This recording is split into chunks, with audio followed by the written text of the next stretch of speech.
这家男人可真能干，每到晚上隔着2里地外都能听到女人的叫声。可结婚2年半，女人却还是黄花大姑娘。原来是这个男人并不具备男人的体征，却每天都把气撒到女人身上。还不快去给我买酒去！别打我，我这就去。这声音柔和中又透出几许疲惫，使人不禁心生怜悯之情。再观其肌肤，犹如羊脂白玉般细腻光滑，一双明眸大眼饱含晶莹泪光。就在这时，男人又要举起手中的皮鞭。别打了，别打！突然一阵的头痛让男人就像换了一个人。我这是在哪？不好意思，请别误会，不是我动手打的你。原来眼前这个一脸蒙圈的男人，本是21世纪的物理男博士，名叫端木。一场意外夺走了他的生命。我记得我不是在一家医院抢救无效去世了吗？难道我穿越了？此时端木脑子里浮现出这一世的酒鬼男人的思想。原来就在今天，这个酒鬼还在打骂妻子，喝完酒后便一觉再也没有醒来。我竟然提前他一步穿越到他的身体。上一世虽说凭自己的努力生活过得不错，但30好几了也没有个女朋友。眼前这个楚楚可怜又有点动人姿色的女人，还真让我有点心动。既然已经穿越，我又精通物理历史，那自己就把这一世活得潇洒一点。放心吧，既然我做了你的丈夫，那你就等着享福就行了。官人这是怎么了？你在说什么胡话？没什么，这眼看到中午了，我去做饭。官人这种事怎么能让你去做？你不会要把我休了吧？傻姑娘，放心吧，不会的。端木进了厨房以后，眼前的景象让端木大吃一惊，只看到地上有半袋粗粮，竟连一滴油1粒米都没有。这家庭究竟是穷到了什么地步？就这样的家境，前世男主竟然还要喝酒吃肉。放到21世纪，像这样的男人，那可是妥妥的废物，要被社会淘汰掉的。端木端着2碗粗粮走了过来。你家就每天吃这些吗？不要打我，我这就去给你接西凉。端木从男主前世记忆中了解到，男主前世好吃懒做，喝酒赌博打女人，还让女人在外边欠了很多债给男主买酒喝，导致女人看见丈夫表情变化一点，都惊恐万分。我不是那个意思，快坐下吃饭吧。端木想起男人的种种行为，再看看消瘦的女人，随即起身向外走去。你在家里安心等着，我去弄点好吃的来。端木走到河边，看着湍急的河流，自己也没有鱼竿，想要插鱼不太现实。不过这可难不倒这物理博士。不一会，端木就编制好了一个鱼笼，抛进了河里。果然1个小时后，端木提起笼子，里边还真蹦跶着3条鲤鱼。回到家后，端木看着家中的妻子正一脸泪珠的傻坐在桌前。你怎么没吃饭啊？我怕你饿着，我是给你留的。那正好，我抓了3条鱼，我去做鱼。他该不会是喝酒喝傻了吧？这是中了什么邪吗？还会抓鱼，而且今天还一直要主动下厨，他可从来没有做过正事。随后端木端着2碗鱼走了进来。家里也没有油，只好清蒸了，不过就是有点苦了。快吃吧，毕竟这也是肉。这个年代家里都是粗盐，也只有官家富商才能吃精盐。对了，我可是21世纪博士，可以自己制盐啊。夜晚女人端着1碗中药走来。官人快喝药吧，喝完药该休息了。我又没病，喝什么药啊？他仔细地搜索着前世男主的记忆，原来男主家里3代单传，到他这因为常年嗜酒如命，连顿饱饭都吃不上，为了不能断了根，所以才经常喝中药。放心吧，我可不用喝，这身体也就是前世男主喝酒喝的，多锻炼养养就好了。那这么说的话，小雨自从嫁过来，那还没有同过房啊，想想就有点激动。难道官人这是病好了吗？官人，那我伺候你更衣歇息。女人每晚都要受到丈夫的折磨，却还对丈夫俯首听命。官人，累了吧？看到这里，你肯定会想，这女人是不是受虐狂啊？女人其实并不是受虐狂，而是为了保全自己男人的脸面。在古代男尊女卑这样的情况，也是那个年代的陋习。男人田地喝茶，女人耕地拉牛。只要你出嫁了，哪怕这个男人是块牌位，也得甘心守活寡。官人，陆家伺候你更衣歇息吧。端木从21世纪穿越过来的第一天就遇见这样的场景，对于一个21世纪的大龄单身男，多少还是有点不习惯。你先上床歇着吧，我去方便一下。这第一天穿越就这样，我这21世纪大龄剩男还怪不好意思的呢。等到端木回来时，疲惫的女人已然入睡。端木听着女人细弱的鼾声，前世男主的记忆再次涌入脑海。你还敢睡觉？给我起来！是不是嫌我是个没用的废物？上一世的记忆，要是往常女人这时候又该被折磨了。从今以后，这样的事不会再发生了，你就安心睡吧。随后端木便在地上凑合了一宿。第二天早早的就起来，走进厨房研制起精盐的制作方法。古代制盐技术非常落后，杂质都没提炼出来，不但混的有泥沙，还有各种矿物质。提炼精盐对端木来说简直太容易了，毕竟是21世纪的物理博士。先生火烧水，然后放入粗盐，粗盐在热水里溶解得很快，一会儿就变成了一些浑浊的盐水。接着过滤一下，然后直接大火加热，让盐分快速的析出。不等片刻，锅底还真出现了一层白色的结晶盐。根据目前的市场价，粗盐是每斤30文钱，细盐是每斤200文钱。像这样的精盐，只有户子人家才吃得起，买1斤要1两银子。1贯钱是1000文铜钱，3斤5两的粗盐，经过提炼去除杂质以后，大概能够做出3斤1两精盐，价格却涨了几十倍。如果每天买粗盐回来再制成精盐去卖，这样下去，自己岂不是要成为当朝首富了？就在这时，小雨走了进来。官人，你怎么又来厨房？这男人不该来的地方了。娘子快看，这是我做的精盐，等我拿精盐去卖了，给你换肉吃，看你收的。哈哈哈！什么精盐？这是官人做的吗？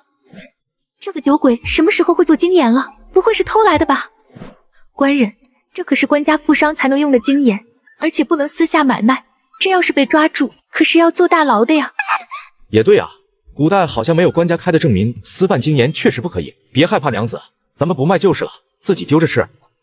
看来想靠卖精盐起家的事，只能先放了，等混到了精盐贩卖证明再说吧。随后小雨便让端木出去，自己要准备做饭了。端木一溜烟的跑了出去，没一会就又提着2条大鱼回来了。小雨又被吓了一跳。官人这2天到底怎么了？结婚2年半，昨天是唯一没有折磨我的一天，现在还会制盐抓鱼。官人，你不会是中邪了吧？在古代人突然有大的变化，大家都会以为是中邪了。我要说我穿越到了另外一个世界，学了一些高超技能回来，你信吗？凭着端木的3寸不烂之舌一顿忽悠，小雨也没再说什么。其实小雨也想通了，只要官人不再折磨自己了，就算是官人野鬼上身，自己也不怕。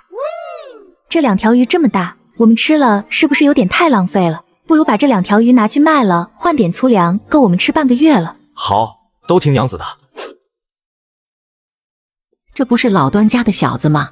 就他那个材料还会抓鱼，他要会抓鱼，我都能抓狼了。那小子整天不是喝酒就是打老婆，成不了什么景气。听说那小子那地方还有点问题呢。端木听到街坊邻居大爷大妈的议论后，并没有反驳，反而低着头走进了一家酒馆，随后抱着一坛酒走了出来。快看，那小子又买了一大坛子酒，今晚他家那个小娘子又要挨打了。妻子已经喝了半个月的西北风，丈夫却拿着家中最后一点值钱的东西换成了酒。看着丈夫那副没酒没命的样子，妻子绝望的眼圈泛起了泪珠。我还以为官人真的改变了，看来是我又自作多情了。你不是答应以后再也不喝了吗？我现在可不是你那之前只会喝酒打女人的男人了，我可是从21世纪穿越过来的物理博士。娘子你别担心，我不是拿来喝的。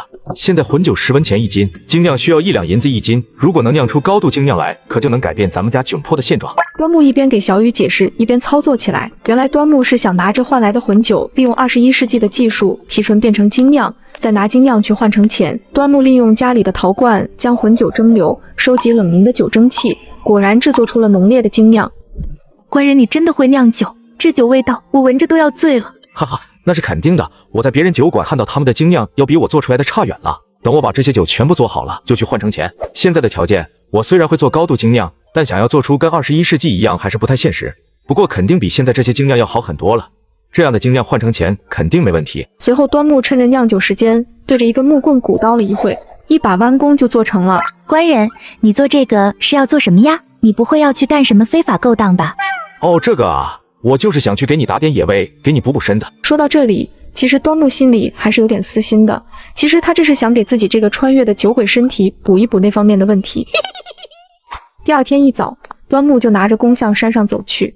这不是老端家的小子吗？上炕都费劲的废物，还学人家上山打猎。听说这小子昨天还抓了几条大鱼。一群只会巴巴的老娘们，实力会让你们以后臣服的。古代的山上还是不缺乏什么小鸡小兔的，当然野兽也不少。突然旁边的草丛一阵动作，惊了端木一跳。希望这可别是什么豺狼虎豹啊，我这小弓威力可还达不到射杀大型的野兽。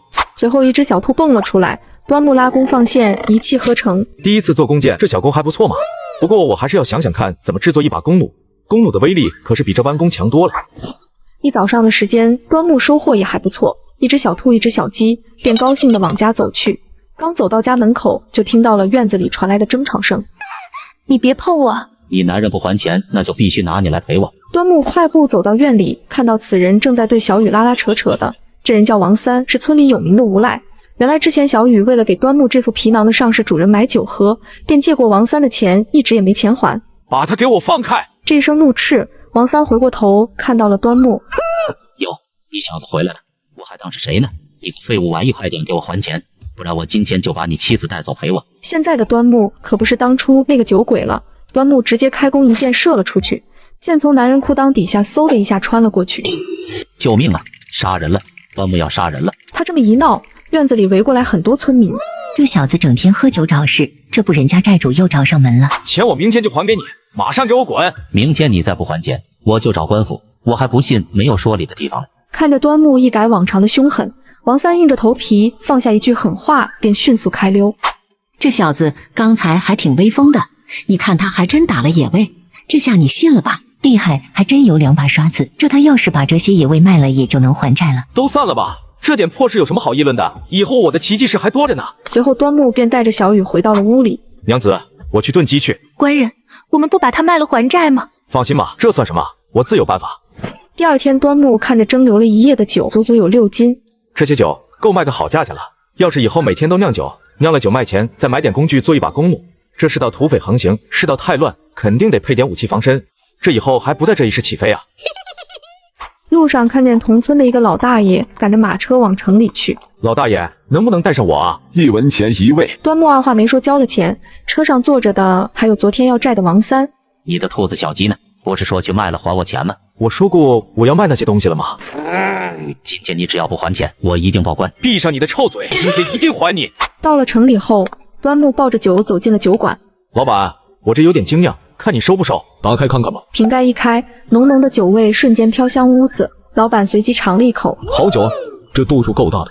我这做了这么多年酒房生意，还没见过这么高度的酒，这就能大量供应吗？当然可以。好，这酒的话1两银子1斤，先给我送30斤来。随后端木拿着刚才卖的6两银子，此时的他已经做好了这笔钱的规划。发家致富就靠这第一笔的启动资金了。穷小子突然暴富，大车小车的往家拉着绸罗铃断，殊不知穷小子招摇过村的行为早已被人盯上，甚至接下来将会给这个村子引发一场巨大的灾难。快看，这老端家的穷小子拉了这么多好东西，那小子整天除了喝酒就是打老婆，肯定是偷的。没钱还我，还买那么多东西，你小子给我等着！看着端木一脸得意的样子，竟引得全村人的不满。在那个年代，就是你可以有钱，但是不能比我有钱。原来端木是从21世纪穿越到古代，凭借21世纪酿酒技术卖了人生第1桶金。回到家后，妻子看着端木拉回来的东西，被吓了一跳。官人，你不会是干了什么非法的事吧？官府要是把你抓走了，我可怎么活啊？放心吧，娘子，这是我卖酒的钱。对了，我还给你买了药，进屋去，我先去给你身体上抹抹。原来上一世男主每天除了喝酒就是打女人，看着小雨的身上都是鞭痕，端木也是气愤不已。真是处长啊，竟然下手这么狠！官人，你说什么呢？没什么。看着端木突然变得这么温柔，小雨竟害羞了起来。毕竟小雨嫁过来2年半了，还没和男人同过房。小雨一脸害羞地抓住了端木。官人，我想给你生个孩子。端木尴尬一笑，会的。我何尝不想早早品尝一番啊！都怪这副身体的前世主人喝酒把身子给喝废了。随后端木借机开溜。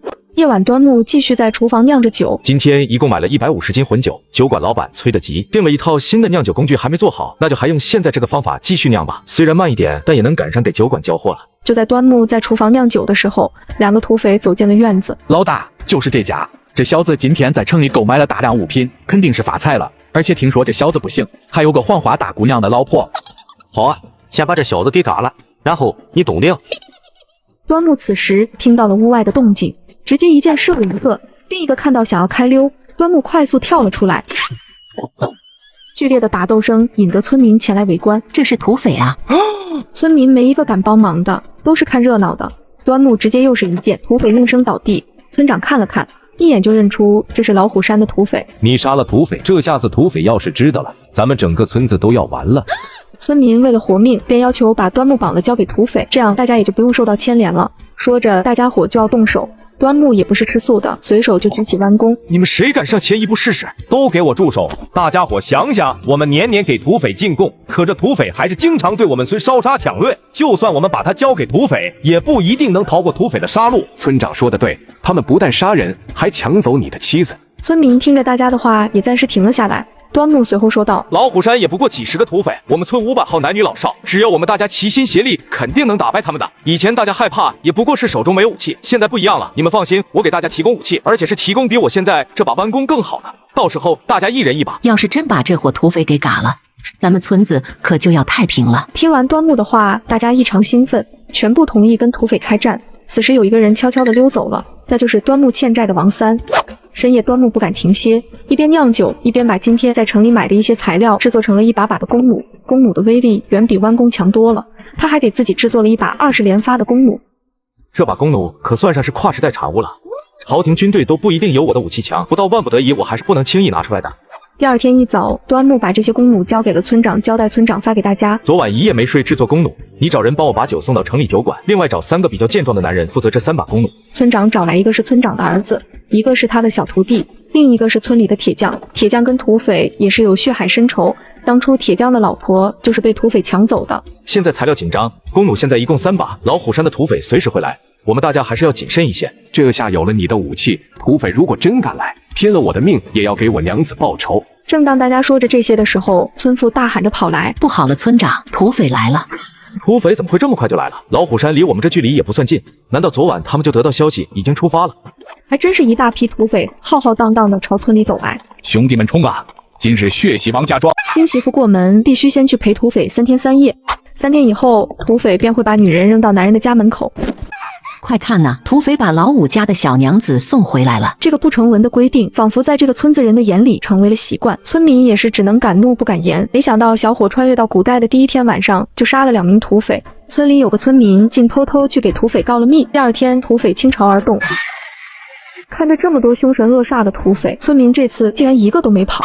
原来就在昨天，这个从现代穿越来的男人给每人发了一把现代式的自制弓弩，准备共同抵制土匪。一群老弱病残，还想跟我碰一碰吗？马上把那个叫端木的小子给我叫出来，不然你们就等着被屠村吧！每年给你们上贡，你们不仅抢我们粮食，还要糟蹋我们的妻子，我们大家一起反了！找死！还有谁要出头？土匪的凶狠吓得在场的村民没了刚才的气势，甚至有人已经尿了裤子。还说废话吗？今天你们不仅要把那个小子给我叫出来，而且必须再给我们王山行送50个活大闺女，另外每人增加10担公粮。此时有个老太婆站了出来：“你们可不要杀我呀，都是他们干的，他们把你们人杀了，还想要造反。这王三是我小叔子，上山告密的事也有我一份，贡粮我能不能不交了啊？”二当家她是我嫂子，能不能？能个屁！此人是村里赶车李大爷的妻子，本想凭着小叔子能逃过一劫，不料直接就被没人性的土匪给嘎了。横竖都是一死，大家快射箭！村民都不敢上，村长直接乱射了一箭，没想到直接命中了二当家，铁匠也跟着射了一箭，土匪瞬间就被激怒了。正当土匪准备大杀四方的时候，一阵乱箭从天而降。土匪们瞬间就被灭了个差不多，看着这群土匪没了什么战斗力，剩下的村民才敢上前动了手。你们这群可恶的土匪，抢我妻子，辱我老娘，就连我那可怜的妹妹，你们也不放过。另一边，端木缓缓地走了过来。我们都把土匪消灭完了，你还来干什么？不会是你想要分赏金吧？原来在古代，谁要是抓了土匪交给官府，官府便会按土匪人头奖钱。村长是个明白人，自然知道这一切是端木干的。可他唯一想不明白的是，就是他一个人是怎么连续发射几10支箭的。别说了，要是没有端木，我们大家都要凉了。看着眼前的村民，端木也不想多说什么，也不想分这笔赏金。他在暗处也自然知道到底谁是有私心的，谁是玩假把式的。随后，端木便背着自己的秘密回到了家。官人，你没受伤吧？你没事吧？我真的好担心你。没事的，放心吧。凭我21世纪的头脑，那些土匪哪能扛得住我的连发弓弩？小雨虽然不知道端木说了什么意思，但看着端木这么霸气的样子，又陷入了花痴。好厉害啊，官人！那个，我想那个了。哼，这么多年了，你也不碰我。听说结婚3年没有同房，丈夫就会把妻子休掉。如果你要是不想跟我那个的话，那你就多娶几个小妾吧。在那个年代，穷人特别多，有的家庭养不起一家子，便会把女人卖了给人当妾，男人卖了当奴隶。前边卖酒也挣了一些钱，在这一世，凭借我的能力，也确实应该去买一些奴隶回来，扩大自己的事业了。官人，你在想什么呀？我在想娶几个小妾啊。官人，那你娶了小妾，不会把我休了吧？端木听着小雨傻里傻气的话，便开玩笑地说：“咱家就一间屋子，娶了小妾，肯定要把你休了，不然他们住呢。那在你休我之前，我可不能亏了。今天我就要得到你。”我真是服了你这个老娘们了，赶紧休息吧，我还要想着怎么挣钱呢。再过一段时间，我答应你，肯定会跟你要个孩子的。听到端木这样说，小雨才冷静了下来。第二天，端木准备去牙行看看有没有什么合适的奴隶。刚要出门，乡亲们就推着昨天晚上的土匪来了，旁边还绑着赶车的李大爷。村长从人群中走来，昨晚我已经给大家伙交代了，把土匪交给官府的事，土匪是你杀的，所以来看看你的意思。此时村民都觉得心有点虚，你看我，我看你的，生怕端木一个人独吞这笔赏金。其实端木根本就不在乎这些土匪，其实大家的心思端木也知道，无非就是想去领一份赏钱罢了。毕竟一个土匪1两银子能顶上一家人1年吃喝了。土匪是大家伙一起杀的，大家既然要送官府，那你们就去送吧。听到端木说是大家一起杀的，大家也都高兴了起来。是啊，这土匪昨天我还射了一箭呢，我也踢了2脚呢。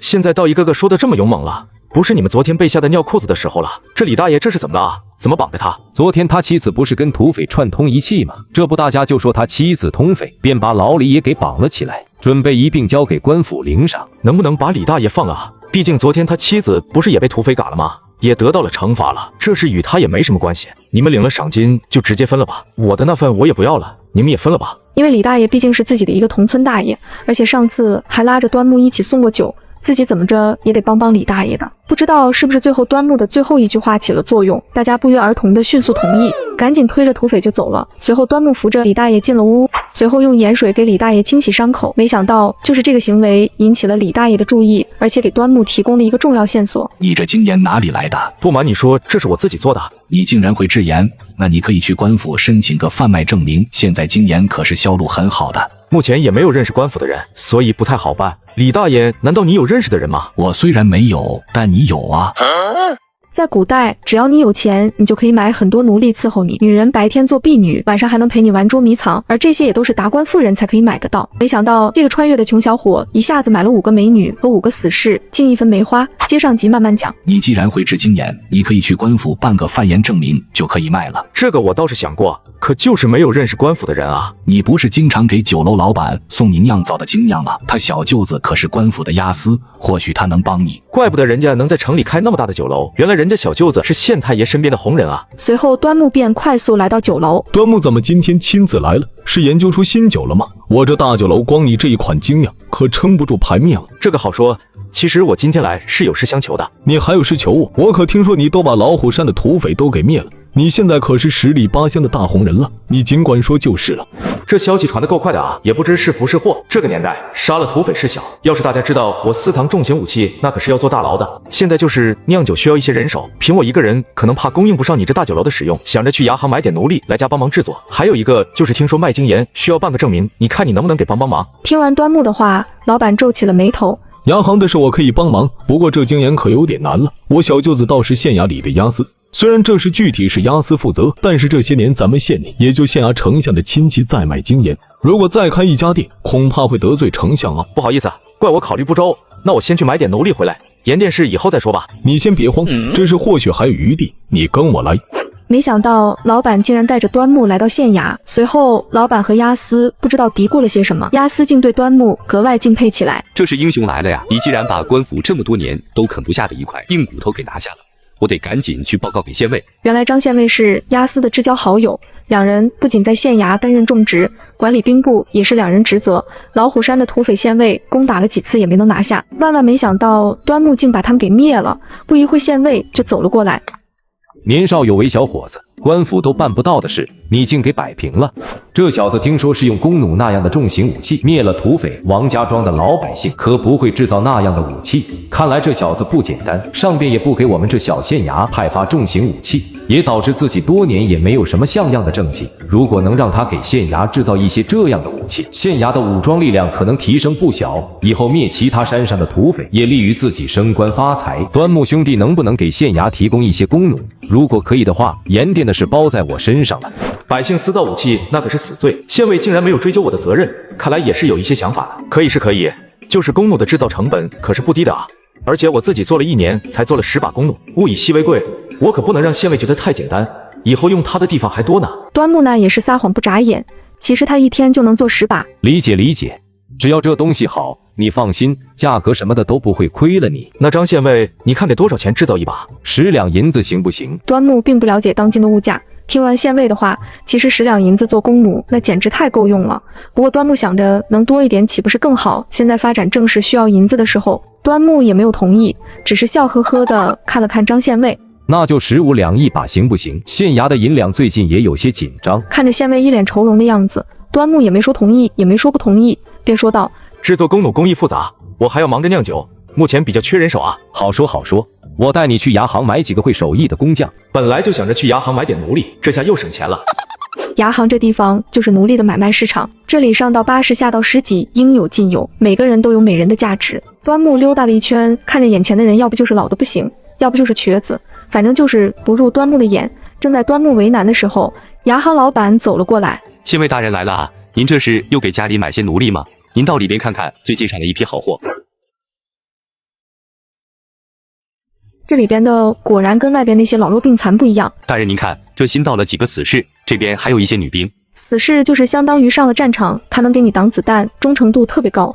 这几个可以。那好，这几个那就都要了。随后端木又看了看这些女兵，老板看着大手笔的男人，那也是赶忙介绍，这几个是战场上的逃兵。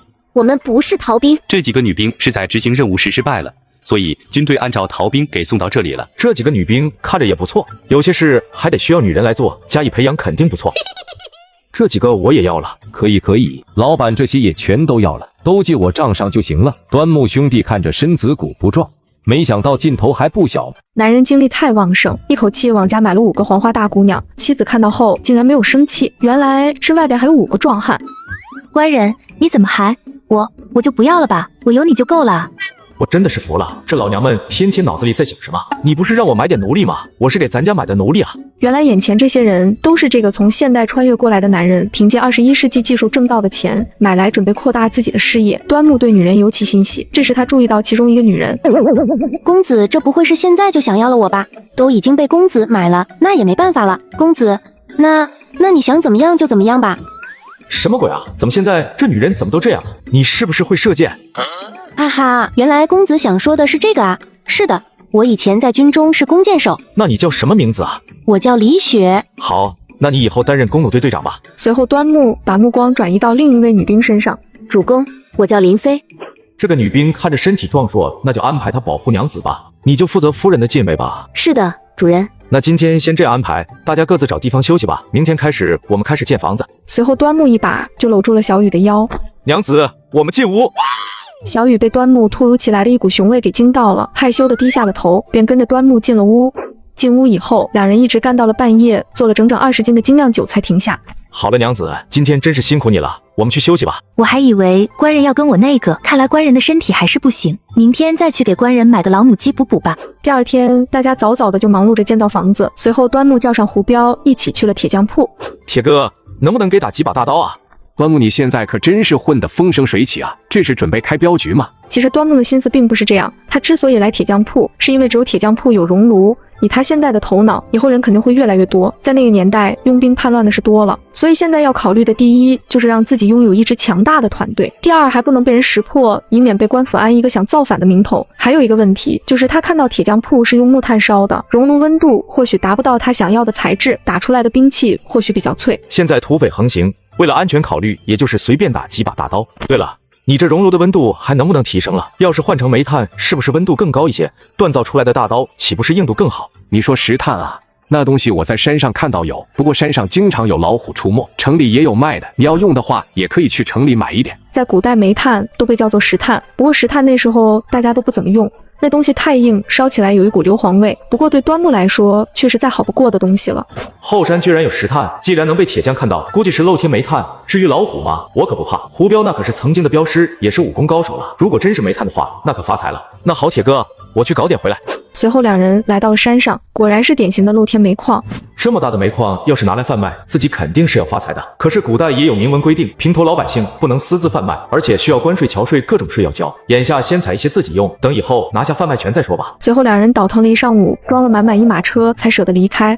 回到家后已是中午，端木也饿得不行了，看着家里留下的人也都忙得没有停下来，也是非常敬业。端木便喊来了林飞：“你去买一头猪回来吃。”什么？一头猪？林飞当场就愣在了原地。在那时候，别说一头猪，就是饭菜里带点油星都不常见。其他几个人也愣住了。要知道自己当了死士就已经是抱着死的决心了，现在不但不用死，而且跟着主公还有肉吃，还愣着干嘛？快去吧。好的，主人。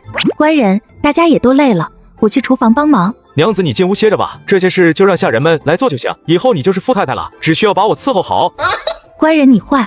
午饭全部做好以后，大家伙眼巴巴地看着桌子上的美味，只等端木一声令下，大家才坐下开始吃。10个护卫饭量也真是大，猪肉足足吃掉了80斤。叔父啊，要是能让我再喝完酒，现在让我死都值了。不用你去送死，段鹏，你下午去把酒送到城里酒馆。这些酒这次有点多，价值也不菲。这件事办得好的话，回来奖励你喝酒。另外再去县衙问问成立乡勇团的事批准了没有。要知道，这些人都是刚刚被买过来的死士。段鹏以前是军中的先锋，退伍后便是一身武艺，却无用武之地。他们之所以当死士，也都是为了把自己卖了，给家里补贴家用，把这么重要的任务能放心交给他们，他们感动得痛哭流涕。大家跟着我好好干，等咱们房子建好了，把你们家人也都接过来。端木已经想好了，他不但要翻盖自己住的茅草屋，而且还要盖一大批宿舍，让这些护卫和以后的工人家人们住。想要在这乱世发展起来，以后还需要借着乡勇团名义扩张自己的队伍，再雇大量工人投入生产。手机前的兄弟们，你们就看我是怎么在这乱世崛起吧。20来岁的娇妻，每天如狼似虎，每天都要给丈夫喝一碗老公鸡汤。官人，喝汤了。喝完了该伺候你休息了。这个老娘们每天都给我喝鸡汤，本想着午休歇一歇，这我只要到了卧室，这老娘们就往身上凑。门外还有那么多人，我可不能让大家笑话我不行。可现在身体恢复的还差点，还是继续找借口吧。喝了娘子亲手炖的老公鸡汤，我怎么感觉现在浑身充满了力量？娘子，我去厨房再做点精酿。主公，你不是要午休吗？下午还要给酒馆送酒，我再去做一点吧。段鹏，你跟我来。主公真是人又长得帅，而且还能干，就是给主人当小妾，我也愿意，我也愿意，我也愿意。端木听着大家的议论，不禁暗暗自喜了起来。你把这些酒送到城里酒馆，另外去一趟县衙，把这10把弓弩给县尉，顺道跟县尉要一下乡勇团和盐店的证明。随后，端木便带着早上在后山挖的煤炭，亲自来到了铁匠铺。原来他这是想给自己的团队打造不一样的武器。端木，你还真把煤炭搞来了，这东西官府可是不让随意开采的。此事还希望铁哥能给保密啊。随后，端木便亲自锻造起了大刀。这些锻造的技术细节，他也是故意让铁匠看到。果然，煤炭的温度要比木炭高很多，铁块被烧得通红。要是以前的制作方法，现在就该拿出来敲打了。但端木并不着急，而是等到铁块马上就要融化时，撒进去一些助燃剂。此时火焰更加大了，铁块马上就融成了铁水。差不多铁水半软的时候，便开始反复敲打。这个敲打过程就是为了让铁跟氧气充分反应。敲打成雏形以后，再次放回炉子里。铁匠被端木的操作也是看得一脸懵。铁只有反复锻造和敲打，才能去除其中的杂质，变成钢。什么是钢啊？在古代人们肯定对钢没有概念。当锻炼差不多，直接把烧红的钢放进冷水，从高温急促降温，让刀身变得更加紧密，就变成了钢。好刀，好刀啊！我烧了一辈子了，还没有烧出过这么好的刀。我在镖局干了这么多年，就连镖头的刀都没有这把好。凭我21世纪的物理博士，其实还可以更好，只不过条件有限。就在这时，段鹏走了过来，直接就给端木跪了下来。主公，我没有完成你交代的任务，你处置我吧。这是什么情况？不会是把卖酒的银子给花了吧？随后，段鹏拿出来一个包裹，这是卖酒和卖给县衙弓弩的银子，还有县衙批准的成立乡勇团的手续。段鹏，你这不是都办成了吗？这有什么好请罪的啊？县衙里没有同意办盐证的事，所以经营权的证没有能拿回来。原来是这样啊！快起来吧，这不怪你。盐店的事早在我意料之中了，毕竟那是跟官府打交道，一会我还是亲自去一趟吧。铁哥，剩下的这些煤炭你就留着用吧。听到端木这样说，铁匠也非常激动。这要是自己锻造一些好刀卖了，自己也能赚一笔。这当然也是端木的计策，毕竟吃人嘴软，拿人手短。随后，端木便带着段鹏来到县衙。端木兄弟别急，盐店的事不是我不给你办，是县城那边不同意。端木自然清楚，整个县也就县城的亲戚在贩卖精盐，自己要干，他肯定会从中使坏。不过这是最终决定权还是在县令手中。县令怎么说？县令说老虎山的土匪余孽尚未清除，如果你能上山把土匪全部消灭，县令说县城说了不算，保证会给你经营权。端木听了以后，差点想骂人。要知道，上山攻土匪和在自己村子熟悉地形暗算土匪是两码事。上山攻无疑是让自己给县衙当了炮灰，眼下也只有10名护卫，乡勇团现在也不过是个空壳名义。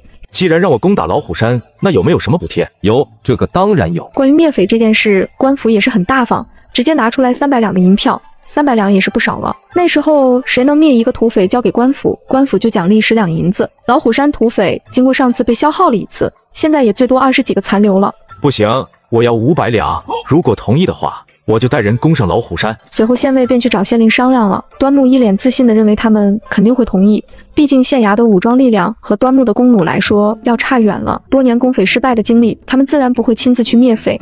果然县尉又带着200银票来了，随后端木把这些钱交到了段鹏的手里，段鹏大吃一惊。端木之所以带着段鹏来，是因为段鹏之前在军中是先锋，履历自然比一般人强。你拿着这些钱去找一些你们一起退伍的战友吧，只要愿意跟着我干的，每人给他们8两银子。要知道8两银子也不少了，相当于一家人5年的吃喝。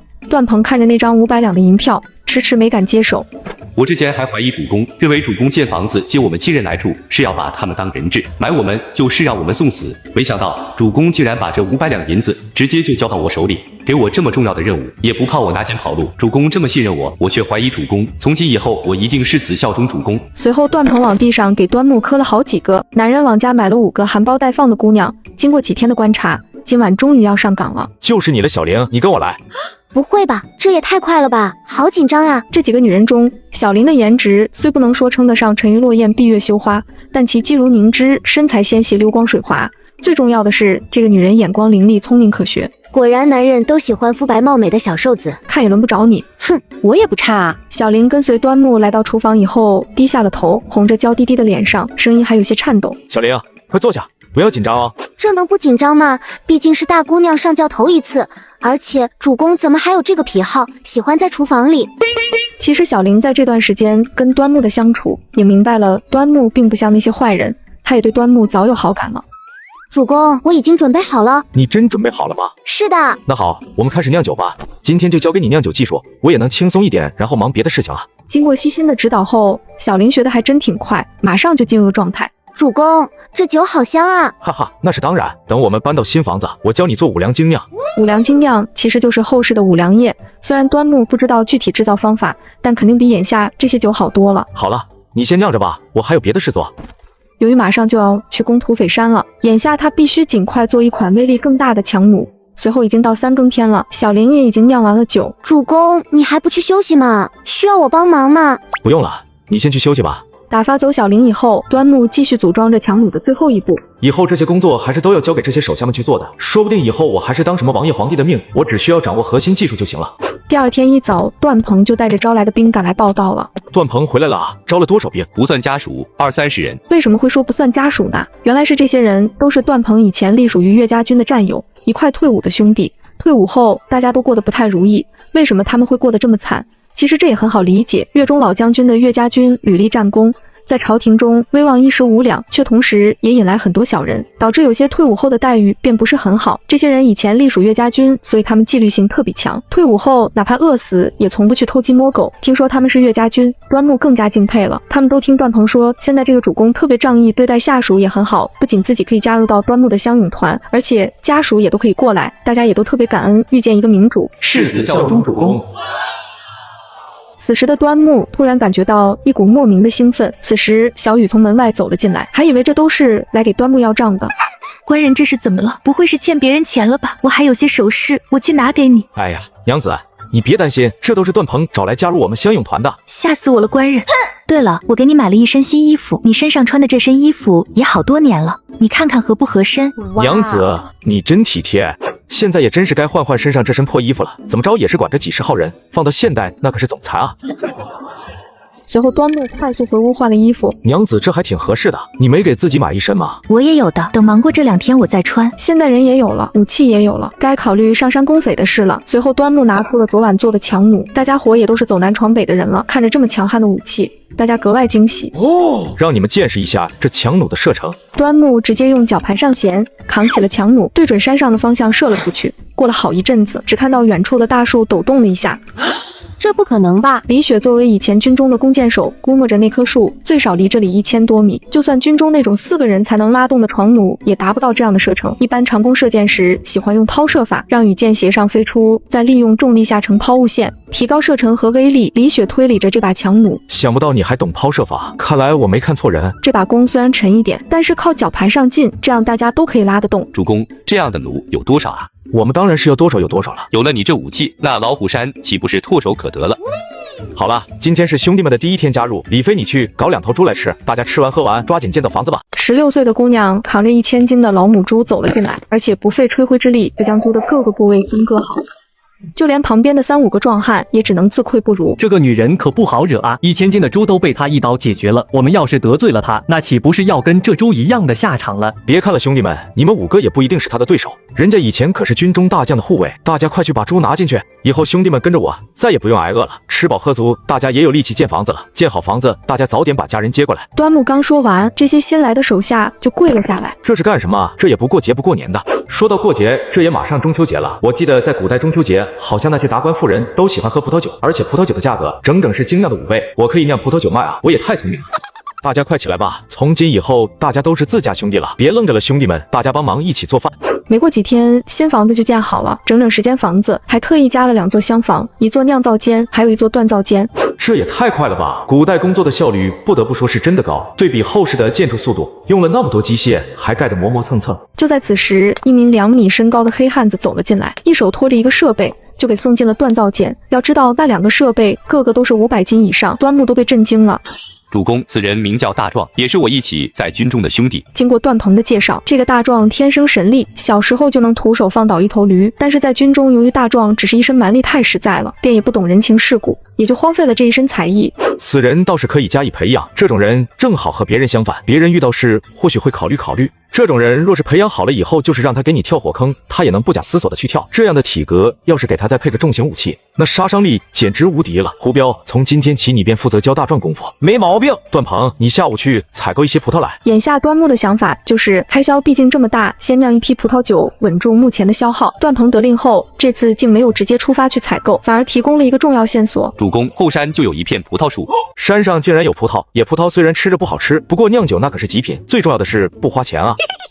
对了，你再去找2个会锻铁的来。没一会，段鹏就领着2个人来了锻造间。端木又是理论又是实操，2个兄弟学得还挺快。不一会，2把钢刀就做好了。随后，端木给这2把刀纹龙画虎刻了起来，一把刀柄雕刻猛虎镶嵌黑宝石，一把刀雕刻青龙镶嵌蓝宝石。主公，这刀做这么好看干什么？刀不就是用来杀敌的吗？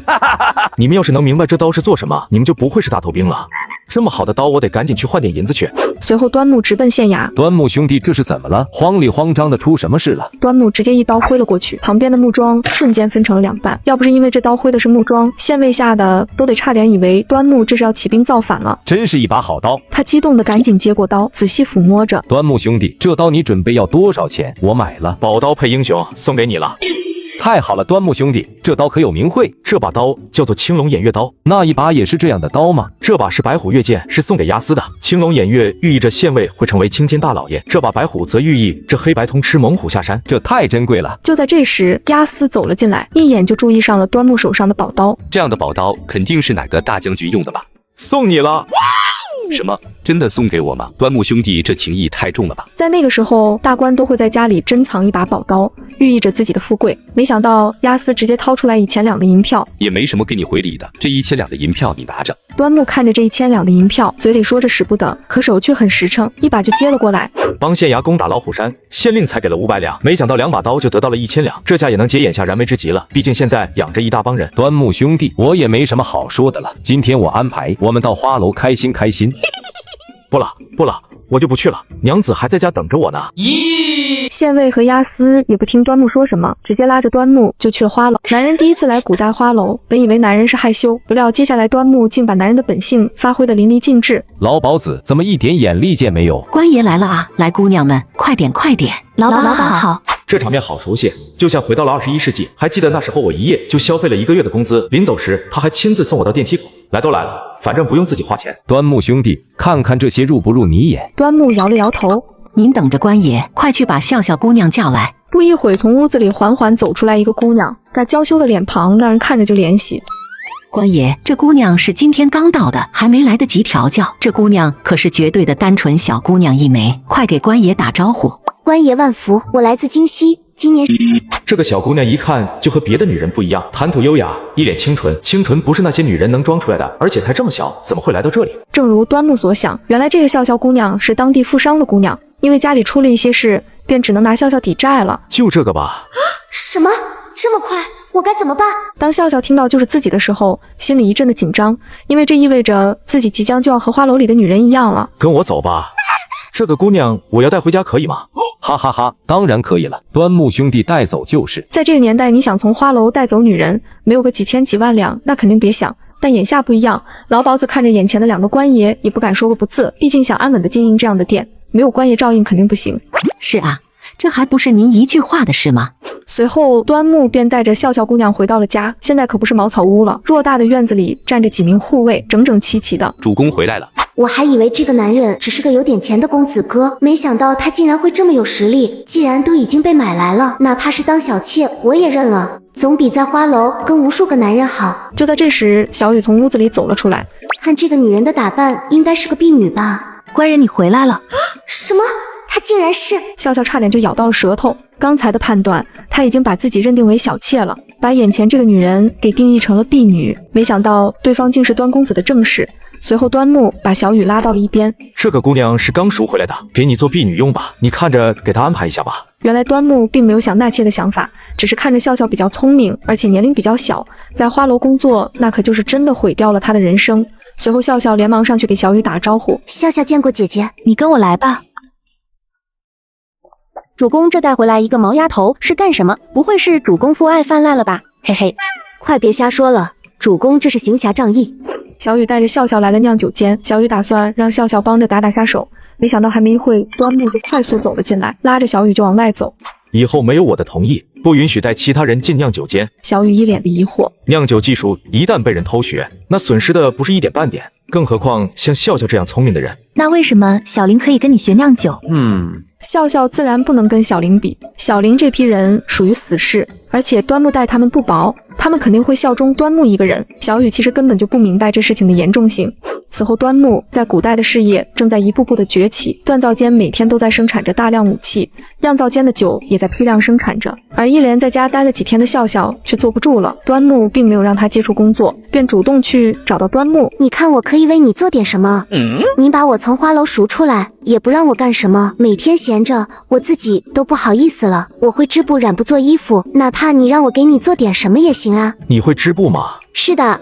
我家以前就是做布衣作坊生意的。武器虽然值钱，但不能大批量去买卖，盐店证明也没有办下来，煤炭又不能大规模开发。如果能开一间大型纺织行业，确实也是个不错的选择。这样吧，我给你搞2台纺织需要的工具，以后你负责采购制作。笑笑一下子愣在了原地，他原以为端木是要让他当小妾，而却一次没有碰过他，就连上次进酿酒间也被赶了出来。他以为端木是不信任自己，没想到是自己错怪了主人，还交给他这么重要的任务。你就放心吧，我一定会做好的。笑笑的事刚安排好，段鹏就带着一个麻烦的事来了。主公，县令派人来传话了，让我们务必在2日内消灭老虎山的土匪，不然就收回之前给我们的银子，而且盐店的事也不会给我们办。我知道了，你去写封书信，告诉县衙，近日我们就会去攻打老虎山，你先下去吧。最近太忙，也确实该去完成县衙交代的任务了，毕竟自己还要指望着县衙这个门路。家有老父母者出猎，家中独子者出猎，家有妻儿者出猎，凡出猎者守家，其他子弟兵上马。主公为什么把我们留下守家？您的恩情我们铭记在心，我等誓死跟您荣辱与共。其实端木有自己的想法，大部队去攻打土匪，家中这么多产业，也肯定需要留些人把守的。胡彪等人是镖局出身，安排在家守卫那是再好不过。而段鹏这批人在前军经历过大大小小的战役，肯定在战场上更加突出。此时大家都还不知道，端木早已经有了自己的计策。烈日炎炎，大部队便浩浩荡荡的出发了。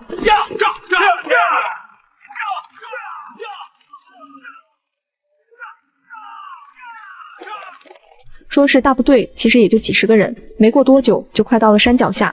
端木随即让大部队停了下来，全部下马徒步前行。老虎山地形复杂，易守难攻。第一是避免太大的动静，第二则是上山想要骑马冲锋不太现实。段鹏，按计划进行。段鹏随后找来2个身手比较灵活的，2人之前在军中就类似于侦察兵。随后2人便在老虎山的断崖处攀登而上。这个地方由于是断崖，一般人很难上来，所以也没有人值守。不一会，2人就爬了上去。果然如端木所料，山寨大厅里横七竖八的躺着几十个土匪，看着都像是刚喝好大睡了起来。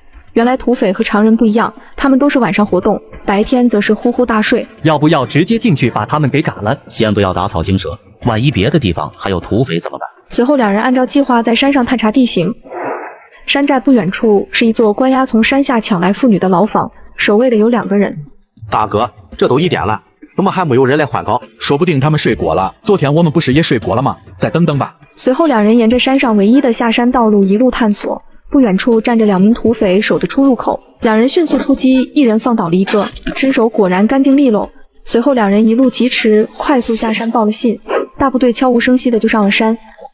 就在这时，一个土匪貌似是被尿憋醒了出来方便之时，直接愣在了原地。官兵。等到土匪反应过来，已经为时已晚。端木的公母队早已瞄准了山寨，一阵乱箭猛烈的射了出来。一屋子土匪直接就领了盒饭。另外，看押妇女的2个土匪听到动静后，便快速往这边袭来，一边跑还一边骂骂咧咧的。哪个不长眼的敢上我们老虎山？还没硬气一会，就被眼前的景象给震惊了，扑通就跪了下来。军爷，饶命啊！饶命啊！他们下意识认为是军队打上来了，因为之前跟县衙交过手，县衙根本没有这样的装备。这2个留活口交给县衙。随后老兵便快速将2人绑了起来。土匪灭了，自然也是该收拾一下战场了。对于端木来说，最重要的肯定是要搜刮一下土匪山上的宝贝。一番搜索后，果然搜出了大量奇珍异宝。早就听说土匪富起来那比皇帝都潇洒，果然不假。这么多的战利品，那可比县令给我的赏金多了几百倍。把这些都给我搬回家。随后，端木来到了关押妇女的地方，看着这些妇女，她们穿的衣不遮体，脸上身上全是伤，甚至有人还怀着孕。端木气愤不已。都是畜生啊！索性直接就嘎了刚才那2个留活口的。主公，那这些女人怎么办？都带回去吧，找郎中给他们好好医治一下。若是有家的，就给他们送回去。端木知道他们都是有家的良家妇女，没想到那些女人听到要送他们回家时，竟都跪在地上哭了起来。我们不要回家，回家我们会被打死的，求求你不要送我们回家。原来在古代，伤风败俗贞洁最重要。若是女人被人玷污了，首先惩治的不是坏人，而是女人本身。他们无非2种下场，要么在家服毒，要么就是被拉到村口当中杖毙。只有那种特别宠溺的孩子，家长一般都会选择偷偷的送到尼姑庵，让她削发为尼。在场的20多名女子显然没有那么好命，她们要是被送回家，估计刚到村口就要被杖毙。那你们就先跟我回去吧。了解这种情况后，端木也没有强行送走他们，而是选择先带他们回自己的家。刚到村口就发现了小雨。这小娘子莫不是在这等了我1天吧？官人，你总算回来了，我好担心你。端木一把就抱住了小雨。小雨也注意到了端木身后跟着的这些女人，这次他也没问，他也能够猜出来，这些肯定都是官人从土匪山救下来的。就在这时，村民听着大部队这么大的动静，都围了过来。哟，这是打了胜仗回来了，了不起啊！这些女人都是谁家的啊？真命苦。哎，别提了，我家闺女年前也被掳了去，现在估计都死了吧。就在这时，人群中突然大喊道：“妈，我是小菊啊！”老太使劲揉了揉眼，还真是自己的闺女，激动的2眼一黑倒了下去。就在这时，一个黑汉子也走了出来，他也发现了人群中竟也有个熟悉的面孔。不料人群中的这个女人看到男人时，竟一股劲的往后退着。男人从土匪窝救下了一群女人，没想到女人们非但不感激，反而恨透了这个男人。谁让你救我们的？我们要是回到家，是要被家人打死的。对啊，你让我怎么去面对丈夫？我也是要被丈夫打死的。原来在古代，女人们若是被土匪掳走过，她们不仅会遭到村里人的羞辱，而且他们的家人为了脸面，甚至竟会将女子想法处死。而来自21世纪的端木一下子就在土匪山救回来几10名良家妇女，看着村民对这些女子的羞辱，端木站了出来。大家都听好了，我今天既然把他们带了回来，那我就会对他们负责。你们若是不留他，那就让他们到我府上去。谁若是再敢羞辱这些女子，别怪我刀下无情。村民看着眼前今非昔比的端木，吓得只能应声附和。我们知道了，知道了。李雪，你去安排他们住下吧。随后他们便被安排到了宿舍，而且给他们换上了干净的衣服。就在这时，一个年长一点的女子说道：“我们大家是不是应该去问问主人，看看我们能做点什么？总不能白吃白喝吧？”是啊，时间久了，我们怕是会被赶走的。我不想回家啊，我也不想回家啊。女人们围坐一起过了一个煎熬的夜晚。第2天一早，女人们便找到了端木。主人，我会做饭，我会洗衣服，我会耕地，我会织布。我们白吃白喝，我们害怕你会把我们赶走。放心吧，不会让你们白吃白喝的。既然大家都有各自的本领，每人每月的话500钱的工钱，大家意下如何？您是我们大家的恩公啊，您肯收留我们就已经是恩重如山了，我们岂敢再要您的工钱。好了，你们去找李雪安排你们直接工作吧。一行人走后，其中有几个大肚子的女人留了下来。主人，我们把肚子拿掉，能不能加入到工作当中？这是一个严肃的问题，端木并没有立即回答，毕竟土匪的孩子也是一个生命，他们的父亲有错，可母亲孩子没有错。如果你们不想留了，可以找大夫帮忙，如果想要保胎，也可以在这里安心静养，一切费用由我来出，等你们身子好了，尽心投入工作就好了。虽然不知道自己做的对不对，但目前来说，我只能给他们这样一个答复了。几名女孩听到以后，用力地攥紧了拳头，似乎她们已经有了心中的答案。很快，这些女人们就投入到了工作，果然还是到织布房工作的女人比较多，毕竟女人手巧，对这一方面比较拿手。在笑笑的带领下，织布房的布匹一批批的生产着，也到了该出货的时候了。此时笑笑就跟这个小孩子一样，窜到端木身前。主公，我有个想法。什么想法？说来听听。我建议我们这些布匹可以直接在城里开一间布行，直接销售的利润要比给别人送货要高2倍的利润。笑笑家以前是开布行的，自然了解的多一点。听着笑笑的话，端木虽然认同，但还是拒绝了他的这个建议。不行！笑笑顿时愣在了原地，不明其中缘由。以前你们都是用的老织布机，生产的效率太低，而且工人少，所以可以拿来零售供应。你再看现在我们生产的效率，拿来零售，岂不是浪费了大量时间？我们所出的布匹远远超过以前的100倍。我们要做的是销往各地，做最大的供货商。一番解释后，笑笑也就明白了，还是主人思考的全面。那这些店铺谈合作的事就交给你去办吧。下午，笑笑就去了当地最大的布行谈合作，随行的还有胡彪和大壮。布行老板一看是苗笑笑，当场就笑出了声。哎呦，这不是苗老板的女儿吗？怎么花楼的妈妈不给你买衣服吗？您还亲自来了。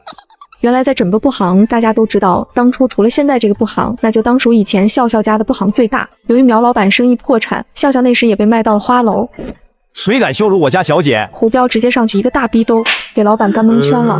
对不起，对不起，是我有眼无珠。笑笑自然明白这是在嘲讽他。他并没有接话，而是直接进入正题。我这次来是来代表我们端公子谈合作的。笑笑把自己能给的条件一一列出。那时候谈合作也不说太多废话，市场价大家也都明白，只要你条件给得好就行，条件不好说再多也是废话。端木给出的条件自然比市场更好。另外再看着笑笑身后的2个壮汉，就是条件给的不好，也不敢不同意啊。布行老板直接就签了合同。等笑笑走后，布行老板认真思索着笑笑口中的端公子。低于市场2成的进货价，那个什么公子是不是疯了？我得找人打听打听。男人专门雇了20个人给自己家数银子，家里每天进账的银子多到光是地窖就有30个，专门用来囤金银财宝。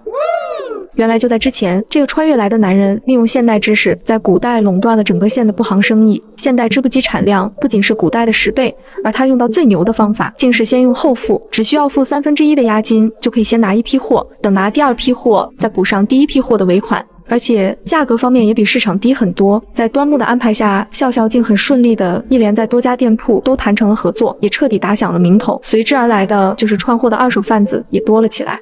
主人，你不是打算要在全国销售这个布匹吗？现在那些串货的非常多，他们已经把货都串到其他县了，这不会影响到我们吗？听到笑笑这样说，端木笑了起来。你再想想，他们的货哪里来的？还不是都是从我们这里进的货吗？要是我们自己去一个个的谈合作销售，那要谈到什么时候？而且路途遥远的地方，路上不仅有未知的风险，而且需要大量运输工。我们要做的是供货商，不是小商贩，明白吗？笑笑的理解能力非常强，听后瞬间就明白了端木的想法。布匹的生意几乎稳定了，前段时间做的葡萄酒也酿好了，明天就是中秋节了，今天得赶紧把酒送到酒楼了。随后端木便小心翼翼地把酒打包好，装上了马车。端木专门叫上了小雨跟随自己去城里送酒，毕竟穿越到这里这么久了，还没有跟小雨真正的过过夫妻之间该有的义务。趁着中秋节也陪小雨到城里过一下赏月节。段鹏负责赶车，一路上小雨红着羞答答的脸依偎在端木的身上。兄弟，你可算是来了，明天就是中秋了，我还以为咱这葡萄酒是酿不出来了。答应老板的，那肯定会给你办到的。老板尝了尝酒，那味道简直是绝了。葡萄酒入口瞬间，老板就感觉自己飞翔在了葡萄庄园，酸酸的甜甜的，苦涩中略带一丝醇厚，回味无穷。不愧是皇家贵族才能喝到的酒，如今咱也喝上了，一个字评价6。这几桶酒不知端木兄弟要多少银两？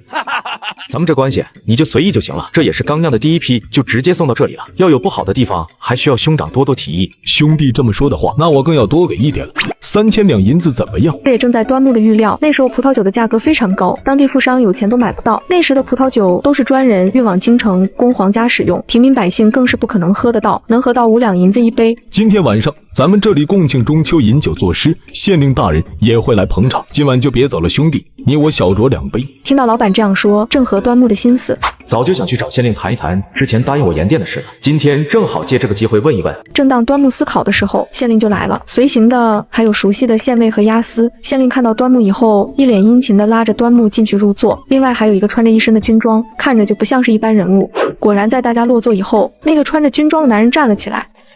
你就是端木兄弟吧？果然是一表人才，大有可为呀！端木突然愣住了，此人怎么会知道我的？就在这时，旁边的押司一个劲的使眼色。这位公子是从京城来的。原来眼前这个男人竟是岳家军岳飞的儿子岳天。路过县衙时，看到县衙守卫竟都身抗弓弩，很是稀罕。端木兄弟，可否为我军打造1000把弓弩，每把按照20两的价格给你，如何？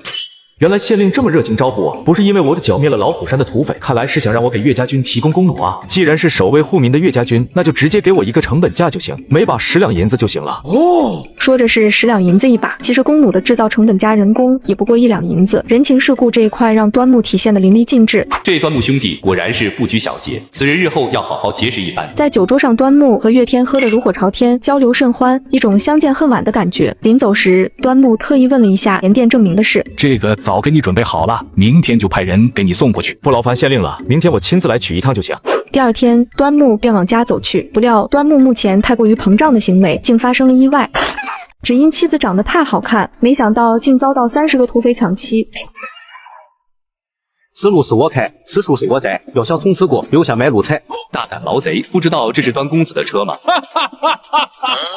抢的就是端公子，找死！娘子，你没事吧？官人，我怕我还没有给你生个儿子，不会就要死了吧？趁现在让我给你生一个吧。我真的是服了这个老娘们了，整天脑子里在想什么？没事的，你就放心吧，段鹏应该可以应付这些小毛贼。随后，端木拿出了在车上预备的弓弩，此时段鹏随即就和土匪展开了搏斗。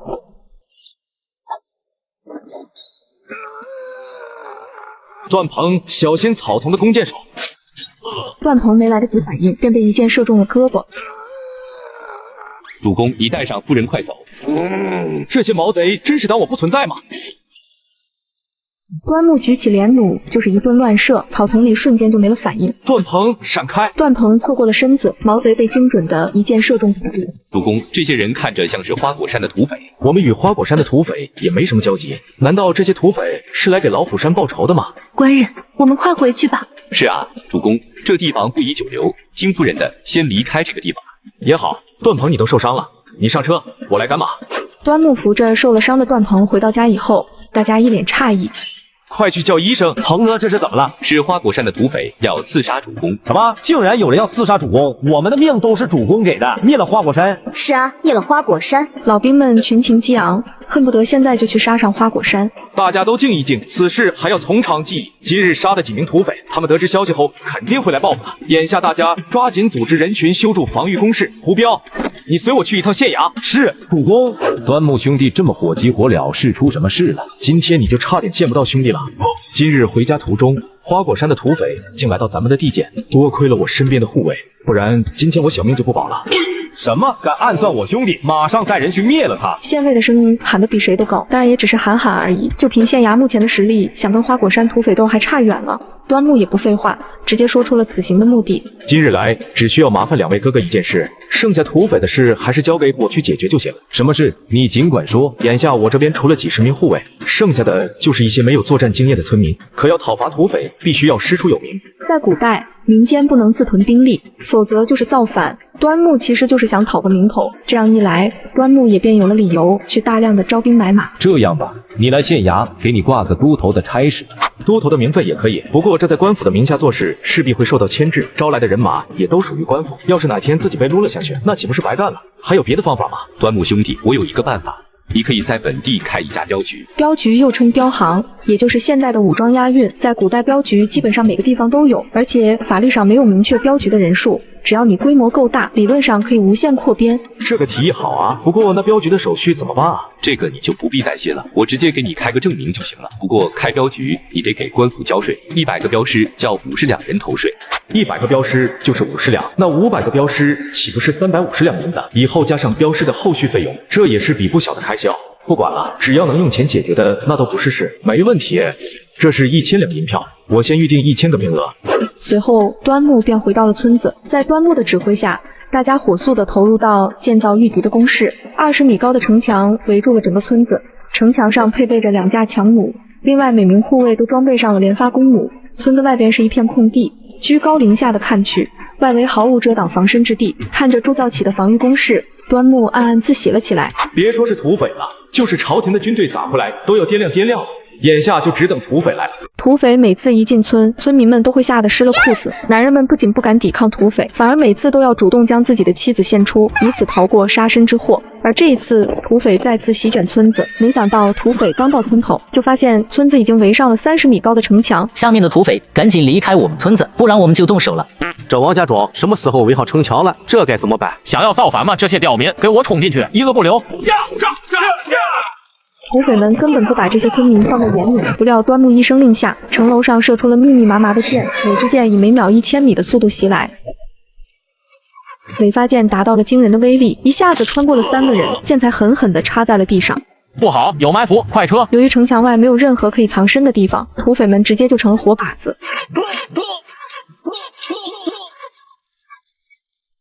死伤的土匪达到1半以上，剩下的土匪在侥幸中脱逃。不能让他们跑了，大家随我去灭了他们！胡彪带着刚加入队伍的新兵就追了过去。胡彪，快回来！端木大声地叫着胡彪，可胡彪此时已经杀红了眼，根本没有听到端木的呼叫。大哥，后边有人追上来了！死了这么多兄弟，还敢追上来？这是要把我们赶尽杀绝啊！跟他们拼了！土匪们调转马头，冲着胡彪就杀了过去。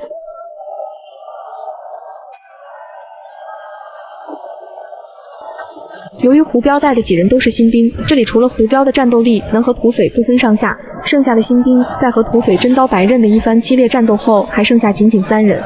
土匪们在近战的战斗力异常惊人，眼看胡彪等人就要在此丧命，没有了什么战斗力，土匪们并没有纠缠作战，便扬长而去。看着胡彪带走的10几人回来，只剩了3个人，端木自然明白这是怎么回事。胡彪直接给端木跪了下来。主公，对不起啊，都是我的错，我把兄弟们都害死了。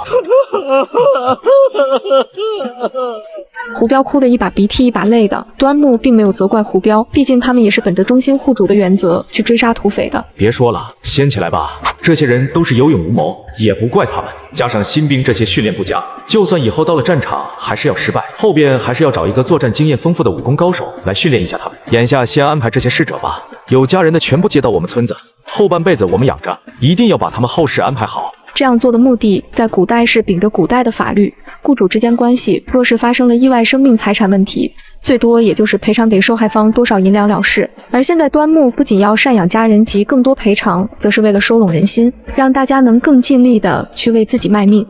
第二天，端木便开始了大练兵。胡彪为了弥补自己的过错，专门请来了一个人帮助端木练兵，而他就是震惊整个平原的魔鬼。据说当年曾经独自一人灭了100人的镖师，所以人送外号毒一刀。100步之内，他的身法和刀法快到人的肉眼根本看不清，只能看到人一抬头的可下。不过这只是传说，很少有人见过。要我当教头可以，不过每个月我要100两银子，而且要提供个人住所。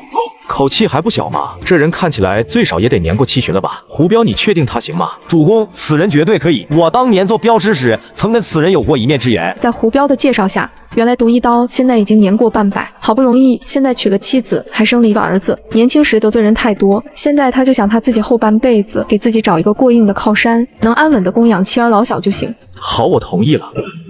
没想到这个人竟然能同意我这个要求，果然没看错人。毒一刀的眼神特别独特，他能从一个人的气质上分析出此人日后必定是大有作为。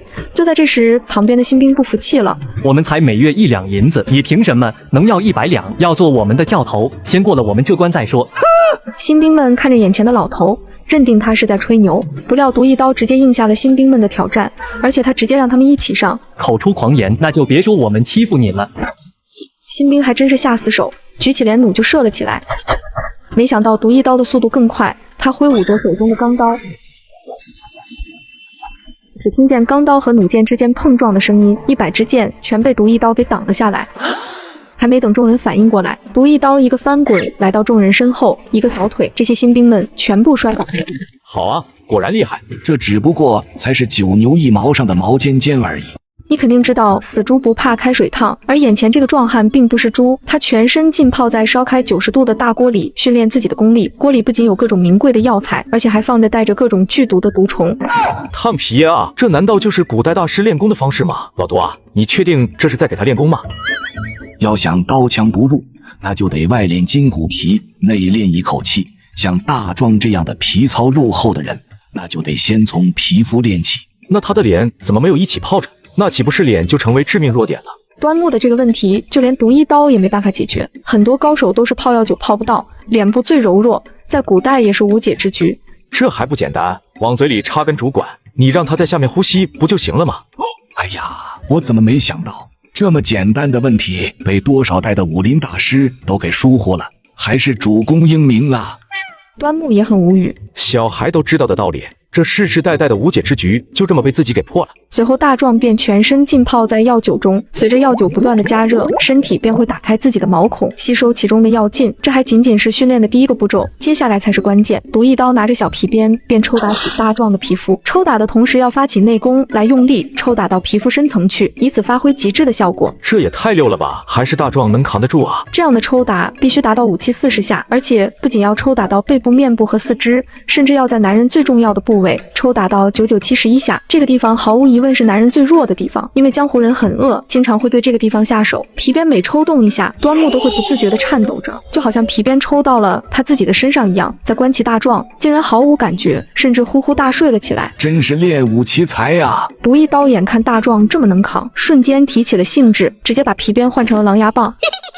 没想到大壮依旧毫无波澜，毒一刀从没见过如此能扛之人。近一棒就打到了大壮的鹌鹑蛋，大壮瞬间就站了起来。真是够劲啊！再看下去我都要受不了了，我先溜了。告诉厨房，今晚加2只大公鸡给我送来，不行3只吧，那1只给大壮了。夜晚，端木火急火燎地啃着大公鸡，小雨在一旁看着端木，害羞地低下了头。别人不知道，他肯定知道今晚会发生什么。第二天一早，端木看起来一身的疲惫，而小雨的脸仿佛一天比一天的红润了。就在这时，护卫走了过来：“主公，外边来了一群女人，点名要找你。”什么情况？端木来到城墙往下看去，一群穿着整齐的女兵们，看着像是朝廷的军队。这不会是皇帝派人来抓我的吧？完了呀！主公，这是女子兵。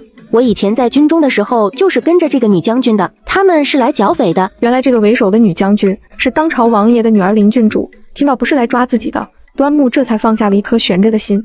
快迎进来！你就是端木呀，长得吊儿郎当的，我还以为你是什么大人物的。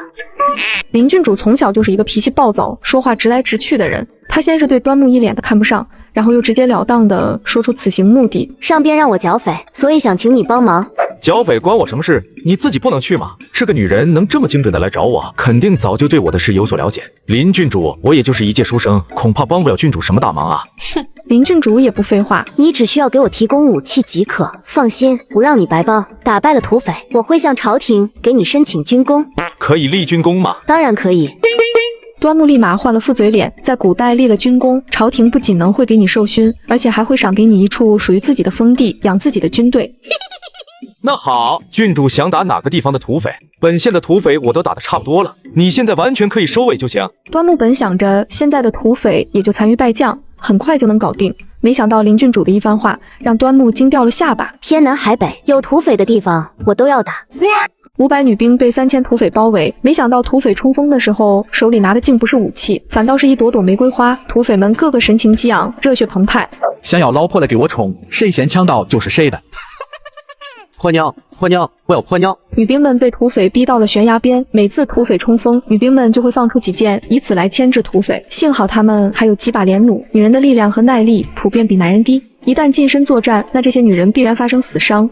就在此前，林郡主离开王家庄以后，便带着端木提供的连弩，一路过关斩将，轰杀土匪。没想到各大山头的土匪竟联合起来，一同将林郡主所带的部队给困在了悬崖。一同随着郡主的还有当地县衙的官兵。眼看土匪人数众多，官兵们丢下这些女兵便跑了。郡主，弩箭还剩的不多了。女将领分析着眼前的战况。再有半个小时，弩箭必然会消耗殆尽。小青、小水，你们过去协助。两名看上去柔弱的侍女，其实是明珠郡主的贴身保镖。他俩是端王爷从皇帝身边的大内高手里面选出来的，专门负责郡主个人的安全。就算亲卫团全死光了，只要郡主还活着，就不关他俩的事儿。不过眼下土匪数量太多，若是真由着他们冲上来，以他俩的身手，也无法在上千人的包围下带着郡主逃生。小水，你保护好郡主，我去拖延土匪。说完，小青就冲了出去。土匪看到一名俏丽朝他们扑了过来，还以为是自己走了桃花运。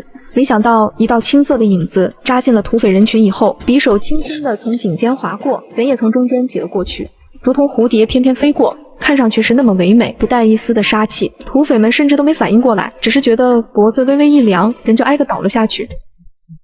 小青来回的穿梭了几次，就带走了100多名冲锋的土匪。见鬼了，快跑啊！女鬼来索命！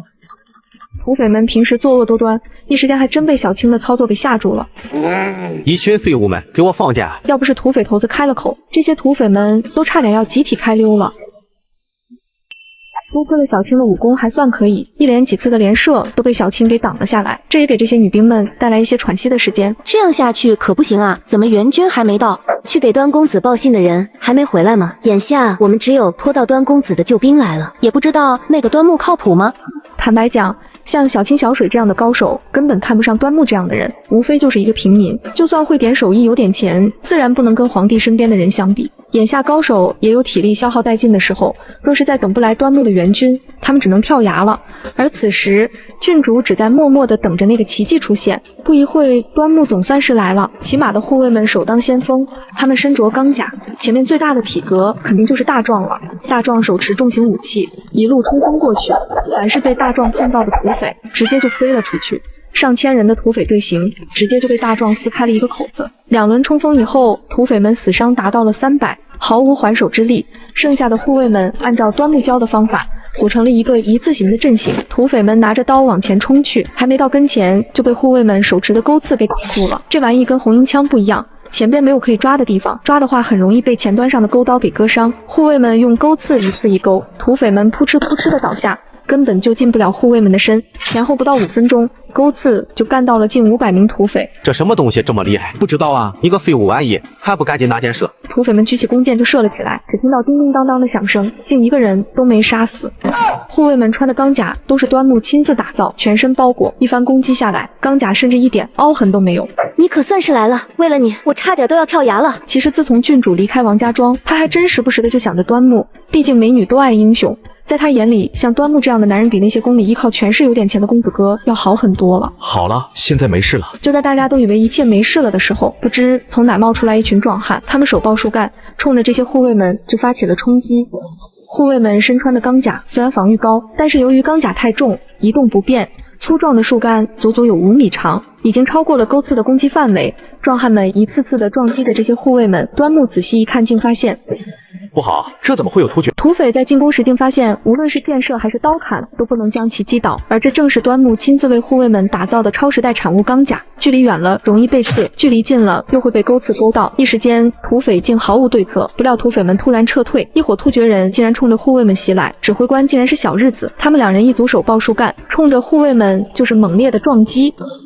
护卫们由于身着钢甲不便移动，重重倒在地上以后，怎么都站不起来。这里怎么会有突厥人？端木仔细看了看，确定这就是突厥人。再看看突厥人身后矮小的指挥官，那肯定就是小日子了。端木随后给大壮挥了下手，大壮便单枪匹马冲向突厥人。大壮2米的体格，加上重达1万斤的铁锤，毫无疑问，这群突厥人直接被大壮屠飞。另一边突然冒出来一群小日子，我勒个擦，怎么会有这么多小日子？小日子别看身材矮小，但速度极快。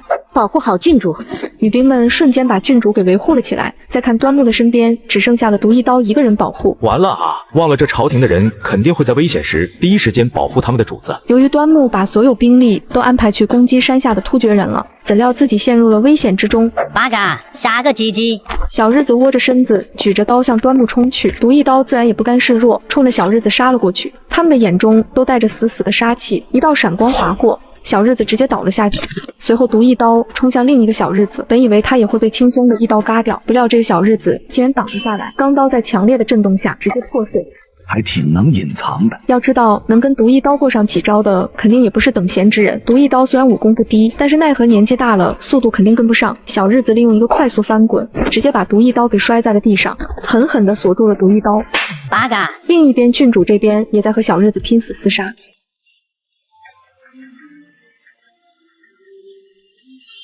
这些女兵在近战时果然顶不了男人的力量，她们被逼到悬崖边上，不是被打死了，而是被推了下去。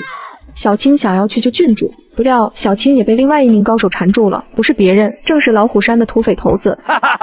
原来他一直潜藏在山上当土匪，就是为了有一天能帮助小日子打入朝廷内部。结果被端木给一锅端了。今天执行的是斩首行动，第一目标是杀掉郡主，引起朝廷的震动。到时候王爷肯定会大量派兵到这剿匪，一旦大量兵力离开京城，小日子就能趁着内应有机可乘。第二，则是消灭掉端木这个危险的人物，因为端木给老虎山带来了深深的影响，几个人就能消灭老虎山几百的土匪。若是任凭发展，肯定以后也会对小日子造成威胁。端木那边久攻不下，小青这边也挺难缠，他虚晃一招，直接冲向了端木。毒一刀瞬间就觉得不妙，他想要去保护主公，没想到小日子死死地锁着毒一刀，根本就睁不开身。如果主公死了，那自己在王家庄的妻儿老小肯定也不会活命，自己又要去向何处？郡主这边也是担心起了端木的安危，如果端木死了，毒一刀肯定会丢下郡主跑路，那郡主肯定也要交代在这了。真该听父王的，该带一些男护卫来的。就在大家都以为端木今天要被嘎了的时候，端木掏出了一个让人看都看不懂的东西。这是什么东西？看着不像是匕首，难道是暗器吗？随后一声巨响，带着刺眼的光芒，大家都被剧烈的响声给震得头晕目眩，就连端木也被炸晕了。我尼玛，这玩意后坐力这么大吗？原来这是端木早就搞好的一把火器，搞好后就一直在身上装着，他自己都从来没试过。只见土匪头子被一股强烈的气体重重的推动，此时土匪头子的身上布满了一个个的弹孔，瞬间倒了下去。看来是嘎了吧？大家都还沉浸在刚才端木的牛逼操作。毒一刀趁着小日子还在蒙圈当中，一下子就扭断了小日子的脖子。剩下的小日子看着这么厉害的武器，也不敢再进攻，便都迅速开溜。快跑啊！爷爷们太厉害了，我们小日子快跑啊！经历过这件事，君主也彻底明白了自己的不足。他从朝廷出发以后，还以为自己可以轻松剿灭土匪，没想到现在不仅土匪没有剿灭，反而招惹到了小日子。这样也好，毕竟提前发现了想造反朝廷的内奸，也可以在皇叔那里邀功了。郡主，那我爵位的事你别忘了给皇帝说说。端木以为这次帮着郡主打了土匪，又灭了这么多小日子，肯定算是立功了。没想到郡主的脸色阴沉了下来。对不起啊，是我欺骗了你。他之前觉得端木不过就是会制造一些武器而已，自己轻松就能把土匪给解决了。所谓的爵位也只不过是他随口一说，这不过是杀了几个土匪而已，朝廷根本不会轻松给谁封爵，就算是我父亲亲自去给皇帝说，也不一定能给你要个爵位。端木瞬间就被气炸了。不过端木想了想，就算没有爵位，那自己肯定也会救人的。算了，这女人也不算坏，不跟她计较了。我可以帮你要到京城的经营权，你看可以吗？我要贩卖权。两个女人为了一个男人，竟然大打出手，争得死去活来。不要碰我官人，这是我的，就凭你还敢跟我抢，也不打听打听我堂堂王爷的独女，皇帝是我皇叔，我想要的东西，谁敢说个不字？原来就在昨天，端木一枪拿下土匪以后，郡主便被端木的那股英雄的气势所臣服。原本郡主答应端木，如果端木灭了土匪，他就会帮端木向朝廷申请军功。没想到郡主是说了大话，对不起，是我骗了你。灭了土匪，虽然不能给你向朝廷申请军功，但是我可以给你要到京城盐店的经营权。我要贩卖权，听懂了吗？端木一脸的愤怒，顿时吓坏了郡主。要知道，经营证只能在本地开家店铺经营，而贩卖权则可以大批量的批发给别人，利润自然比经营权要大很多。真是太霸道了，在这个世界上还没有人敢跟我这样说过话，我真的要爱上这个男人了。打了胜仗回来，小雨专门为端木做了一大桌丰盛的晚餐，尤其是那亮眼的大公鸡，离端木最近。看来今天晚上又是一场恶仗啊！端公子可要保重身体啊！帽子山的土匪，到时候还需要端公子一同前去剿灭。不，端木直接回绝了郡主的话。为什么？他们没有惹我，我为什么要去跟他们过不去？所谓人不犯我，我不犯人。老虎山的土匪想杀他，结果被反杀了。花果山的土匪来王家庄攻村，结果也被他灭了。听说帽子山的土匪专门劫富济贫，和这帮土匪不太一样。虽然他们只劫取达官富人，但是却不把官府放在眼里。对于朝廷来说，自然是眼中钉肉中刺。难道你不想跟我在一起，加入朝廷，为朝廷效力吗？不，暂时没有这样的考虑。其实端木本要直接说不想，可对方是朝廷的郡主，只好委婉改口。好，我给你时间考虑。如果你不想为朝廷效力，那你就是乱臣贼子。哼！郡主带着一丝小孩脾气的语气说着，再看郡主的脸都已经微红了。这喝的什么酒啊？我怎么感觉好热？你肯定觉得热啊，这可是我酿造的五粮玉液。一旁的女护卫还以为酒有问题，立马质问起了端木。护卫们的警觉性非常高，拿出银针就是了事，看到没毒才放心。要知道端木这样的人危险起来，那肯定比土匪都可怕。呵呵，你这种测毒的方式也太差劲了吧！我要想下毒的话，还能等你测出来吗？好久好久。郡主，你该回去了。什么意思？是要撵我走吗？不是，我的意思是你喝多了，赶紧回屋歇着吧。哦，真的是好酒，宫廷里的玉液酒都不如你的五粮玉液。正说着，他就倒在了端木的怀里。哼，你开心就好了，不用管我，我没意见的。小青，快把郡主扶回去歇歇，她只是喝醉了。喝醉了就可以为所欲为吗？那好，我也喝。说着，小雨就喝了一杯。3、2、1，倒。好了，这下你也该回去歇歇了。52度的白酒，就你这小身板还学人家喝酒？端木嘴角微微上扬，这可是他私藏的五粮玉液，至今都没对外销售过。不是他不想赚钱，而是这种酒太浪费粮食了。古代粮食产量本来就不高，虽然端木有钱，并不缺粮食，可整个天下的粮食太贫乏，并不具备大量生产五粮玉液。如果有机会的话，可以弄几块大型耕地，以我的知识，把粮食产量提高个5、6倍，应该不是问题吧？眼下王家庄没有多少空地，山地是不适合种粮食的，容易造成水土流失，用来养猪倒是可以。对啊，我可以先搞养殖业啊。说干就干，第二天端木便开始建造起了猪圈。猪这种东西什么都吃，而且产肉量大，就算是不卖，维持自己的部队也是不错的选择。只见端木心里早有了想法，他要养的不是一般的猪，他决定捕捉一些野猪跟家猪一起混养。要知道野猪的体型巨大，而且野性十足，不易生病，在这个没有抗生素的年代还是挺重要的。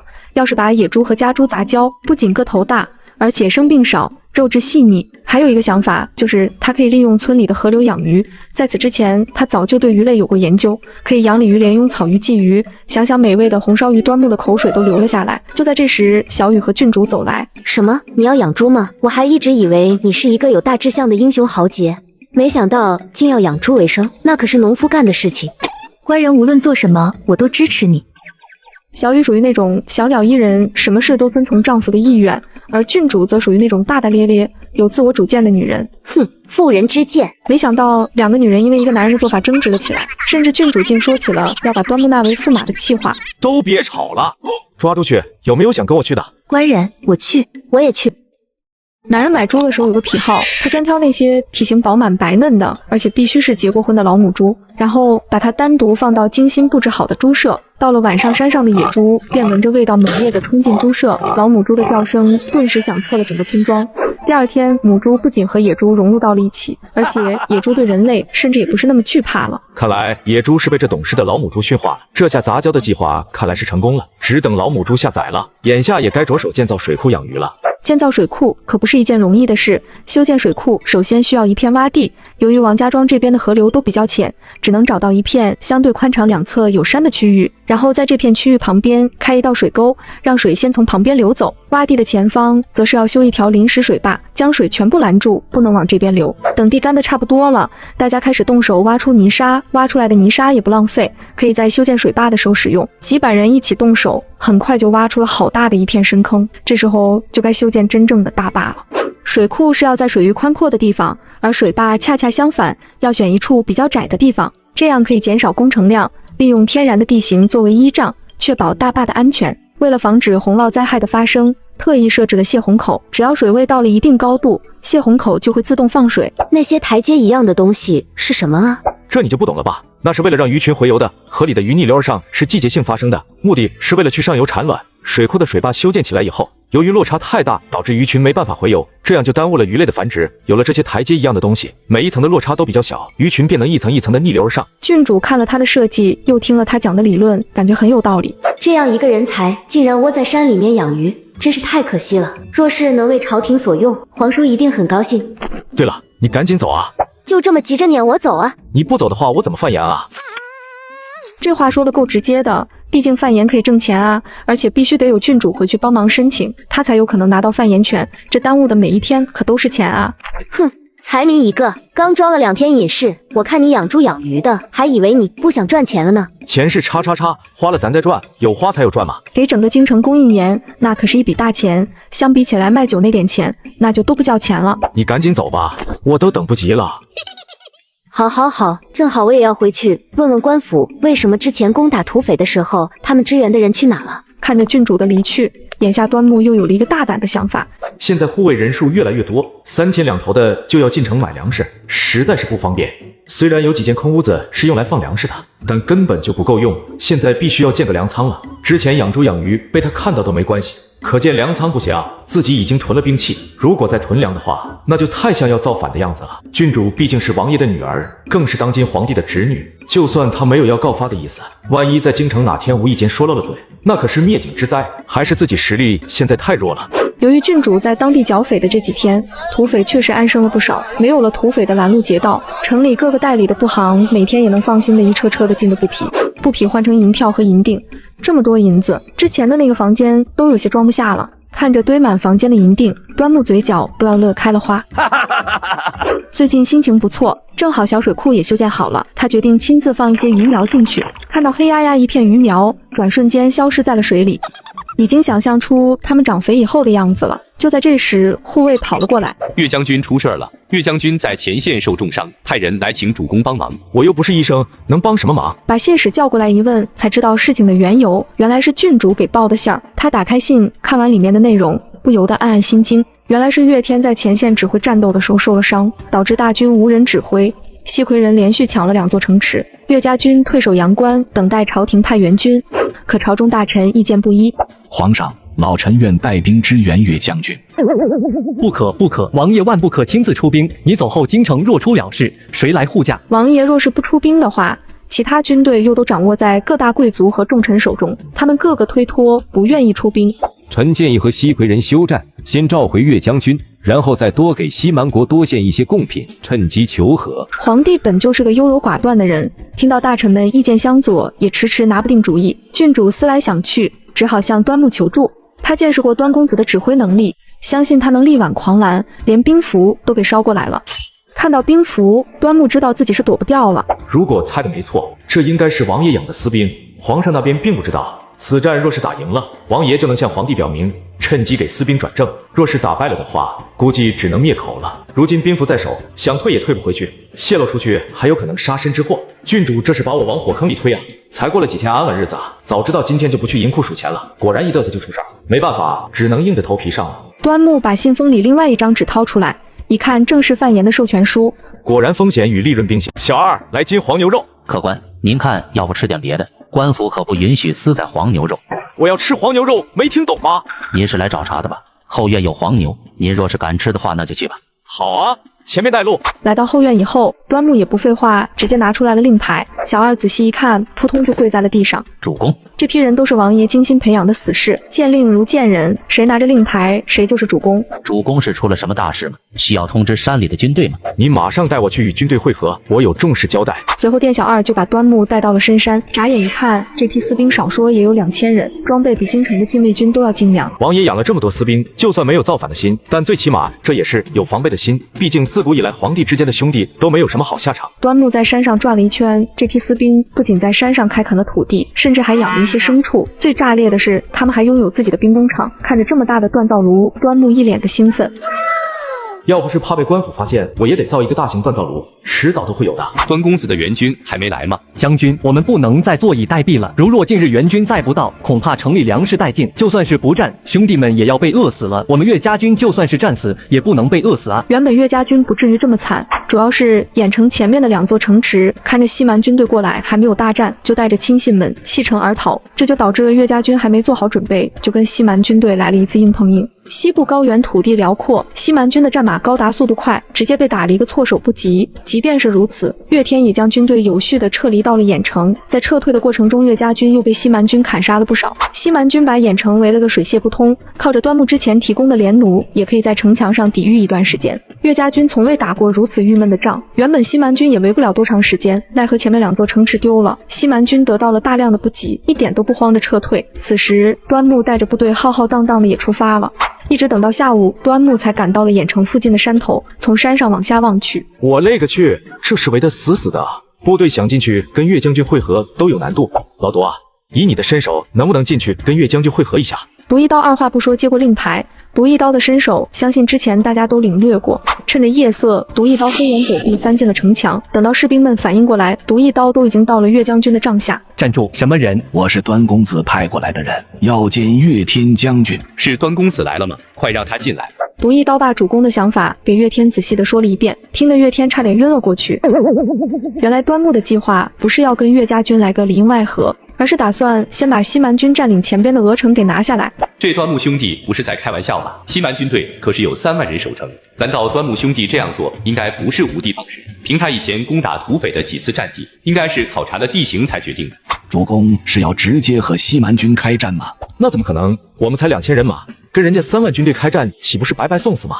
我已经探测好地形，距离鹅城5里地的地方有条泉水，正好穿城而过，水质非常清澈。如果猜的没错，这是鹅城饮水的主要来源。西蛮军队能在鹅城休养生息，正是因为水源丰富。老独啊，有没有办法给我搞点下力药？主公，你是换痢疾了吗？要不要我回去找个郎中来？我是说让别人下力的药啊。原来端木氏想了个馊主意，他打算在水源上油投毒。当然，这个投毒不是真正的毒，而是导致拉肚子的药。因为城里不仅有西蛮军，还有很多老百姓，百姓也需要喝水。有是有，就是不知道这药的量撒在大面积水上管用吗？先去头上试试。随后独一刀便来到了离城里不远的地方，悄悄把一包下痢的药撒了下去。这种药平时用来治大便秘疾的，只需要绿豆大小那么一点就能立竿见影，吃多了会泻个不停。但河流那么多水，一包药撒下去一点都不咸，也不知道能不能起效。独一刀投完以后，又跑到城里的药店。老板，给我装1桶下痢的药。老板顿时就呆住了，就算是牛马消化不好，也才用小拇指大小的药量。老板本想问问买这么多药干什么，奈何看到对方长得那么凶，把到嘴的话也给憋了回去，赶紧给装了满1桶的下痢药。军师往河里下了300斤的泻药。第2天站在10里开外，都能闻到一股股的恶臭。3万人的军队排着整齐的队伍排粪。老独啊，看来是你下的泻药起作用了，还是主公出的主意妙啊！往城里看去，西蛮人的守军果然减少了不少。他们大部分人都在排粪，甚至有的人拉肚子拉到了瘫软在地，显然已经毫无战斗之力了。是时候攻打了，准备出发。随后，老独拎着2桶煤油，用力地抛在了城门上，然后迅速开溜。你有没有听到什么声音？没有啊，你别自己吓唬自己了。难道他们那帮被困着的胆小鬼还敢来攻打我们不成？哈哈哈！不对，难道你没有闻到什么味道吗？谁家的灯油漏了吗？谁会在这里点灯油啊？对啊，谁会在城门楼这里漏灯油呢？这又不是普通百姓家。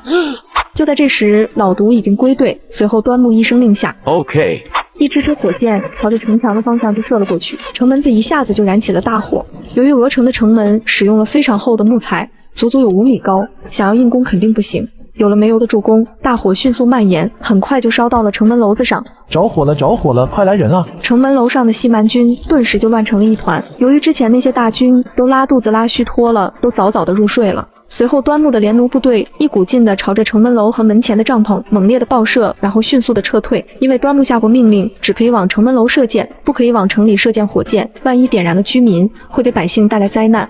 负责围困郾城的士兵怎么回事？真是一群没用的废物啊！郾城的岳家军都跑出来了，他们都不知道吗？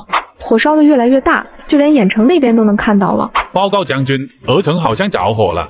什么？端木兄弟才来2天就把鹅城给烧了？鹅城里还住着大量的百姓，他们可都是朝廷的子民啊！由于岳家军打仗束手束脚，纪律性严格，西蛮军若是挟持了朝廷的子民，他们就没办法全力出手。但眼下大火已经熊熊燃烧，他也没有更好的办法了，只能先派人继续去探。此时负责围困岳家军的西蛮人也看到了鹅城方向的大火，也顾不上岳家军这边了，便赶紧回去救火。城门烧起来以后，城内的西蛮大军根本出不来。从郾城增援的西蛮军刚接近鹅城附近，端木的连弩先锋也早已等候多时了。无数支的弩箭以每秒1000里的速度袭来，前排的西蛮军直接就被射飞了出去，甚至有的一箭就能穿透3个装备精良的西蛮军。后排的西蛮军官看到这样的场景，顿时就被吓得亚麻呆住了。这真的是朝廷的军队吗？什么时候有这样强大的实力了？给我冲，一个都不能放过，冲到他们身边砍他丫的！西蛮军只懂得用蛮力的冲击，毫无例外，他们根本顶不住连弩的爆射，根本就进不了连弩先锋的身。就在此时，连弩先锋快速的往后撤了出去。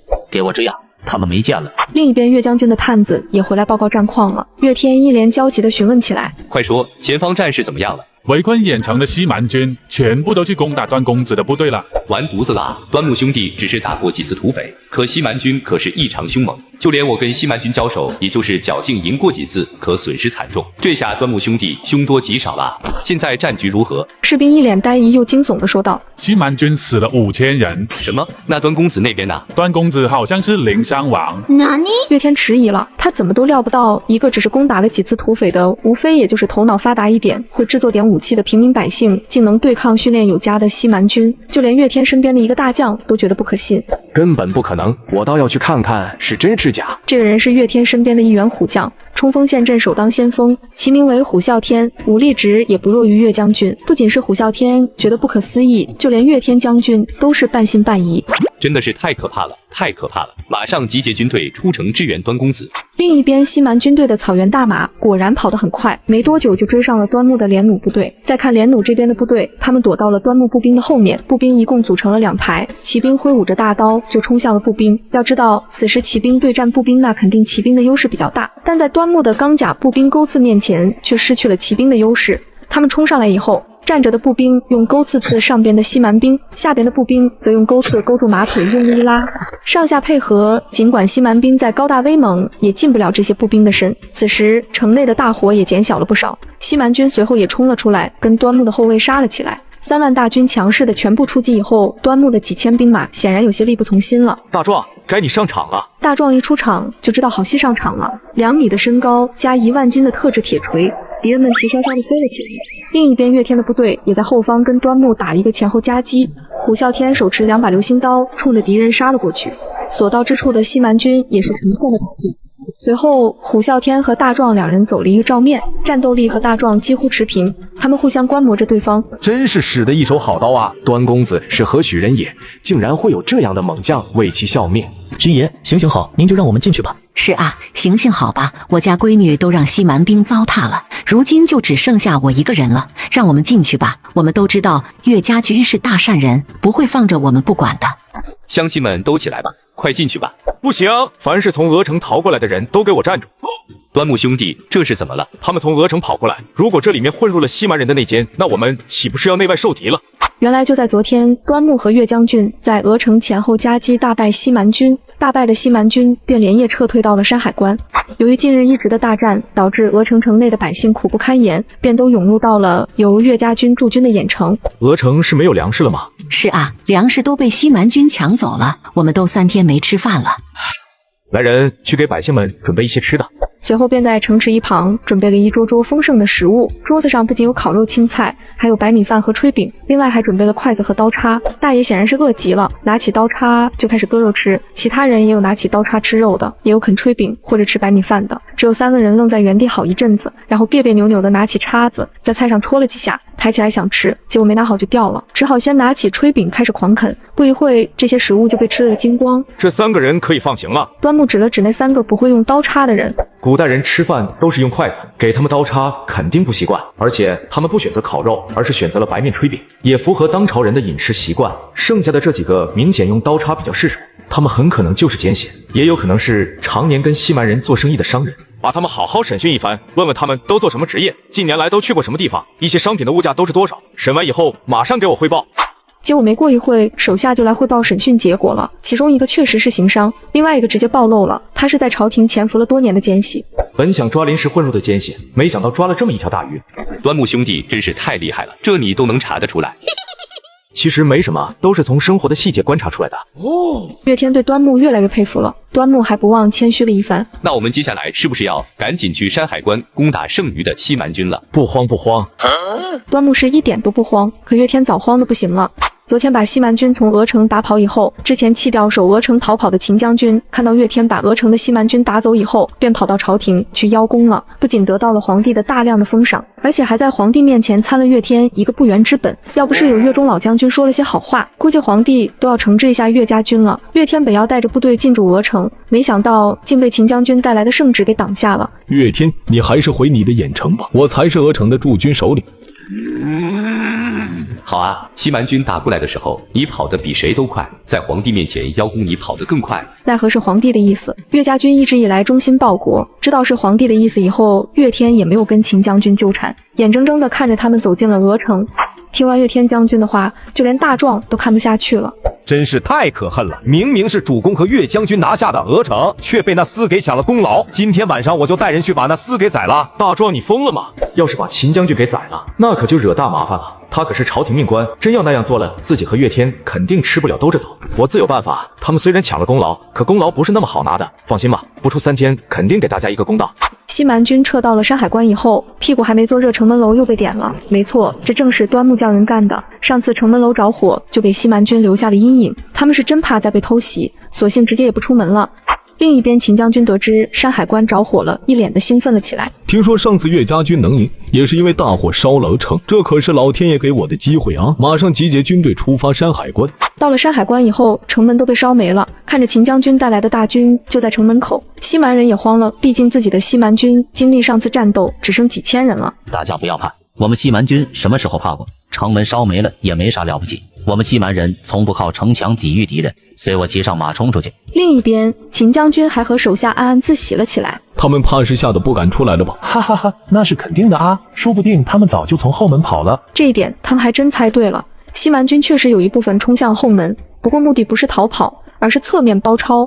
就在两位将军吹得正酣的时候，西蛮军冲了过来，他们个个咬牙切齿，骑着大马，挥舞着手中的弯刀。弓箭手准备。秦将军早就打听了岳家军那帮人的作战方法，他也学得有模有样。随后一阵乱箭，便射下了一批西蛮军。秦兄佩服啊，果然厉害。长枪兵准备。秦将军继续学着有模有样，没想到西蛮军一眨眼就冲了过来，把阵型冲出来一道火。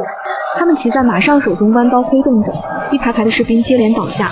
这好像有点不对啊，快攻击啊！此时的士兵早已被西蛮军的气势给吓到了，哪还能听到秦将军的指挥？圣旨到，岳将军听令，奉天承运，皇帝诏曰：岳将军火烧山海关，导致无辜百姓受灾，抵御西蛮军有误，违抗圣命，即刻启程进攻面圣。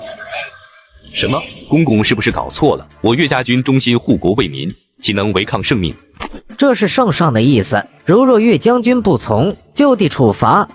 此时岳天当即就站了起来，吓得老太监扔下圣旨，一溜烟的就跑了。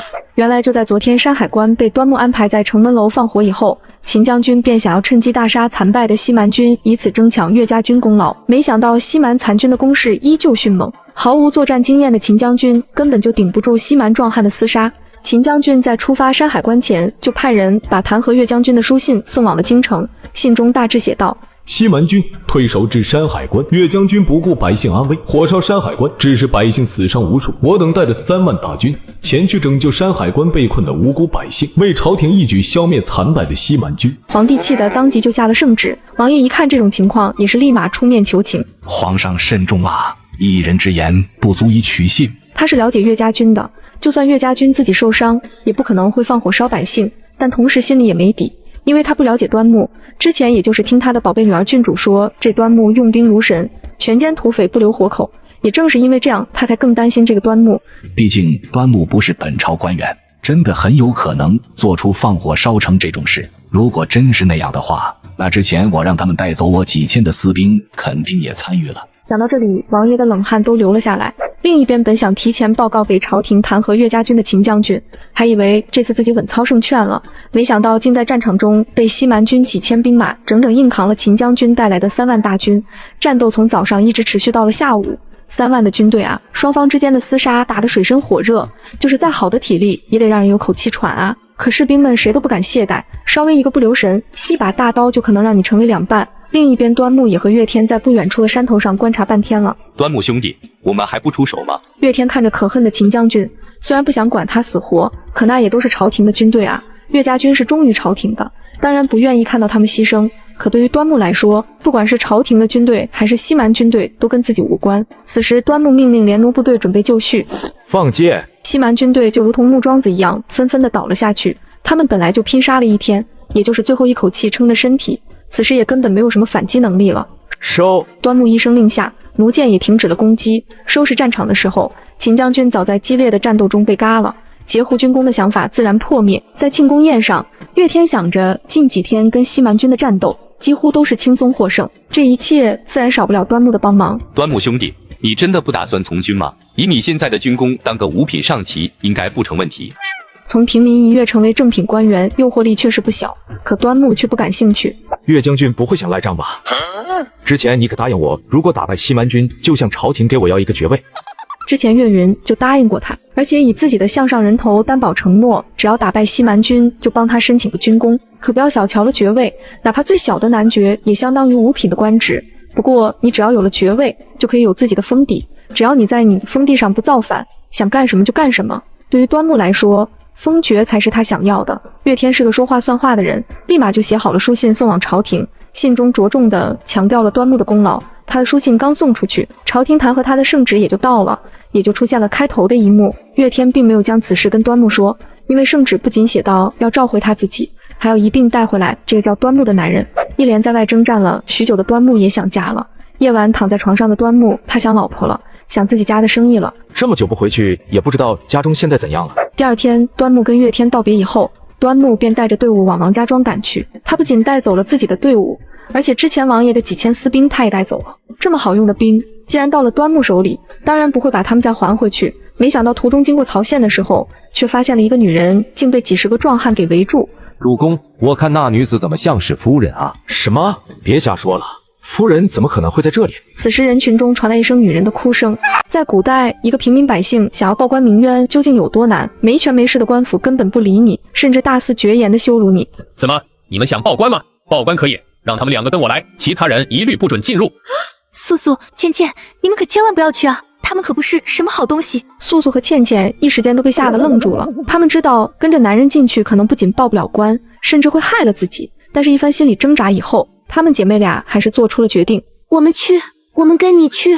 开局我先跟大家讲讲事情经过。素素和倩倩是一对闭月羞花的双胞胎姐妹，由于家境中落，一时间毫无去处，便被同家族的表妹笑笑救助，让他们两个一起来到了端木的布行工作。没想到笑笑在布行打理生意的时候，突然被几个大汉给迷晕带走，这才出现了开头的一幕。夫人，就让我们去吧，如果不进去就报不了官，那就真的救不回笑笑表妹了。看着可怜的姐妹，一向柔弱的小雨竟站了出来。你们怎么可以欺负人？欺负人怎么了？欺负的就是你。说着，张县尉就要去伸手摸小雨的脸，李飞一把就抓住了他的手腕。这可是夫人啊，除了主公以外，任何人都不能碰夫人一根汗毛。你算个什么东西，敢碰我家夫人？来人啊，有人打官差了！张县尉扯着嗓子一喊，衙役们立马就把这群女人们给围了起来。有的衙役听说过端木剿匪的名号，看到围着的是端木的家人，便下意识地藏在了后面。而有些愣头青则为了在县尉面前邀功出风头，竟冲着李飞一刀劈了过来。主公交代过，无论什么时候都不能和官府对抗，可现在对方都出刀了，自己再不还手，恐怕夫人都有危险了。李飞抬刀一挡，那人的刀就成了两半。这可是端木给护卫制造的正儿八经的钢刀。随后护卫们一同举起了连弩，几十名衙役顿时就呆了。就算自己人多，但看着护卫们装备的武器，那自然也就慌了。这可是比军用的标准还精良啊！没想到就在这时，张县尉竟然阴险地笑出了声。你们竟敢和官府对抗，是想造反朝廷不成吗？这下罪名坐实，等着全部进大牢吧！此时不远处便走来了一群官兵，把小雨等人给围了水泄不通。护卫们就算是再神通广大，但就几个人对抗人家几百人，显然不现实。把这些反贼给我通通绑起来！曹县驻军兵马都监一声令下，官兵们立马就行动了起来。就在这危险时刻，我看你们谁敢动手试试！几千名装备精良的部队瞬间出现在了眼前。端木带着队伍回王家庄，肯定是要经过曹县的。他们以为是哪里的土匪又出来作乱了，没想到一看竟是自己的娘子。我端木为国戍边，刚帮朝廷打走了几万名的西蛮军，不仅没有得到朝廷的赏赐，反倒要伤害我的亲人，都给我闪开！端木举着兵符，骑着马冲了过来。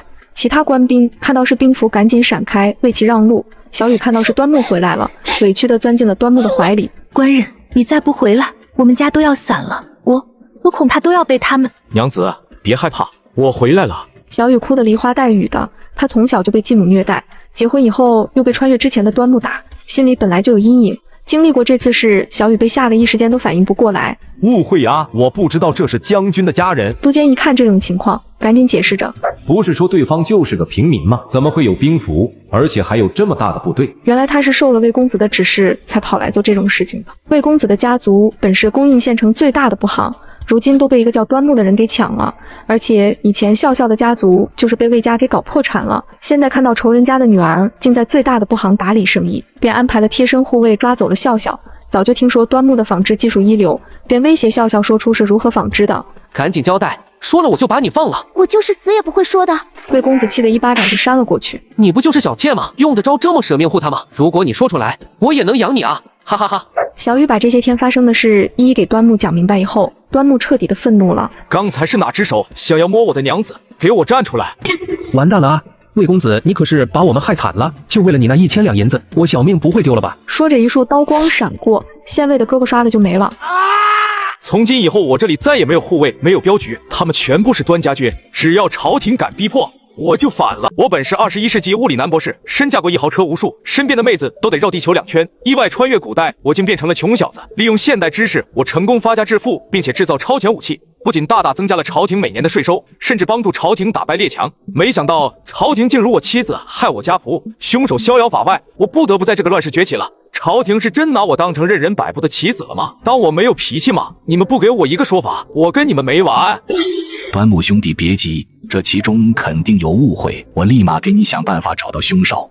随后县令便挨家挨户地打听着有关可疑人员的线索，在一番摸查走访以后，根据居民提供的线索，县令立马就在城内张贴了寻找凶手的公告。而此时的笑笑正在被魏公子残忍地逼迫着，柔弱的笑笑在皮鞭和棍棒下咬着牙，就是不肯说出半点关于端木的事。你就是把我打死，我也不会出卖主公的。好啊，我倒要看看你有多嘴硬。说着，魏公子就开始脱起了自己的衣服。就在这时，门外突然响起了敲门声。老张，去看看是谁。原来是一个老妇人。由于魏公子将笑笑给绑到了深山里，两个大男人也不会做饭，便找了一个老妇人来每天给送饭。送完饭准备回城的老妇人竟发现了城墙上的告示，上边写着通缉令，凡是提供有效线索的赏金300两。老妇人仔细一瞅，这不就是我去给魏公子送饭的时候那个手下吗？老妇人立马就来到了县衙。老人家怎么了？老妇人不知是被吓的还是太过于惊喜，想得到赏金，一时间竟把嘴边的话噎住了。老人家别着急，你慢慢说。我看到了那个通缉犯。什么？在哪？就在后山。端木二话不说，拉起老妇人就往后山走去。外面有动静。大毛的耳朵非常好使，从脚步声中判断出来，来的人不少，而且都是一群身强体壮的且带有武器的人。不要怕，在曹县，谁敢跟我作对？不好，快走公子，有高手。大毛的话刚说完，一道影子瞬间就出现在了两人面前，来者正是毒一刀。大毛随即拉上魏公子，一个跳跃就飞了出去，把他们给我射下来。端木让手下人去追，自己则是走进了屋子，看到毒一刀已经把地上的笑笑给扶了起来。那个人的功夫和速度显然不是等闲之辈，恐怕也只有老毒能追上了。你快去抓人，这边有我在。等到老毒追上的时候，魏公子两人已经到了城门口。赶紧把门打开，让我进去。一向嚣张跋扈惯了的魏公子此时还不知道，守城的兵马早已换成了端木的连弩部队了。老毒一声令下，几十把连弩冲着魏公子两人就射了过来。没想到大毛竟突然挡在了魏公子的身前，而且他全身散发着金光，定在了那里。上百支箭射在大毛的身上，竟然毫无作用。这难道就是失传已久的金钟罩铁布衫吗？此时老毒都怕是有点忌惮了。正在老毒犹豫之际，端木也赶到了。砰的一声，响声顿时震晕了在场所有的人。没想到大毛在中弹以后只是往后退了几步。这是什么功夫啊？竟然能挡得住火铳！就算没有打穿大毛的身体，可火铳的威力也伤到了大毛的内脏。大毛一把就将魏公子给拍到了马背上。快走！趁着大毛大口的喘气之时，老毒朝大毛扔了一把毒粉，对方一个不注意，大口的便吸了进去。你竟然是阴招！说着大毛就被毒死了。赶紧追！老犊子的身法全靠内力支撑，一旦内力不足，速度自然也就下降了。眼瞅着就要追上了，他看着远处的背影，掏出一只飞镖，希望能够命中。魏公子挨了一下，差点栽下来，最后趴在马背上还是稳住了。他的衣服里穿着金丝软甲，挡住了飞镖。老毒眼中暗淡下去，只能叹了口气，坐到了地上。刚调息了几下，便看到一道黑光闪光，正是端木追了过去。就算拼了我的命，也得保护主公。老毒起身又追了过去。端木举起火铳瞄准魏公子，近一些，再近一些，只要再近一些就开枪。就在此时，对面来了一队人马，捉拿端木。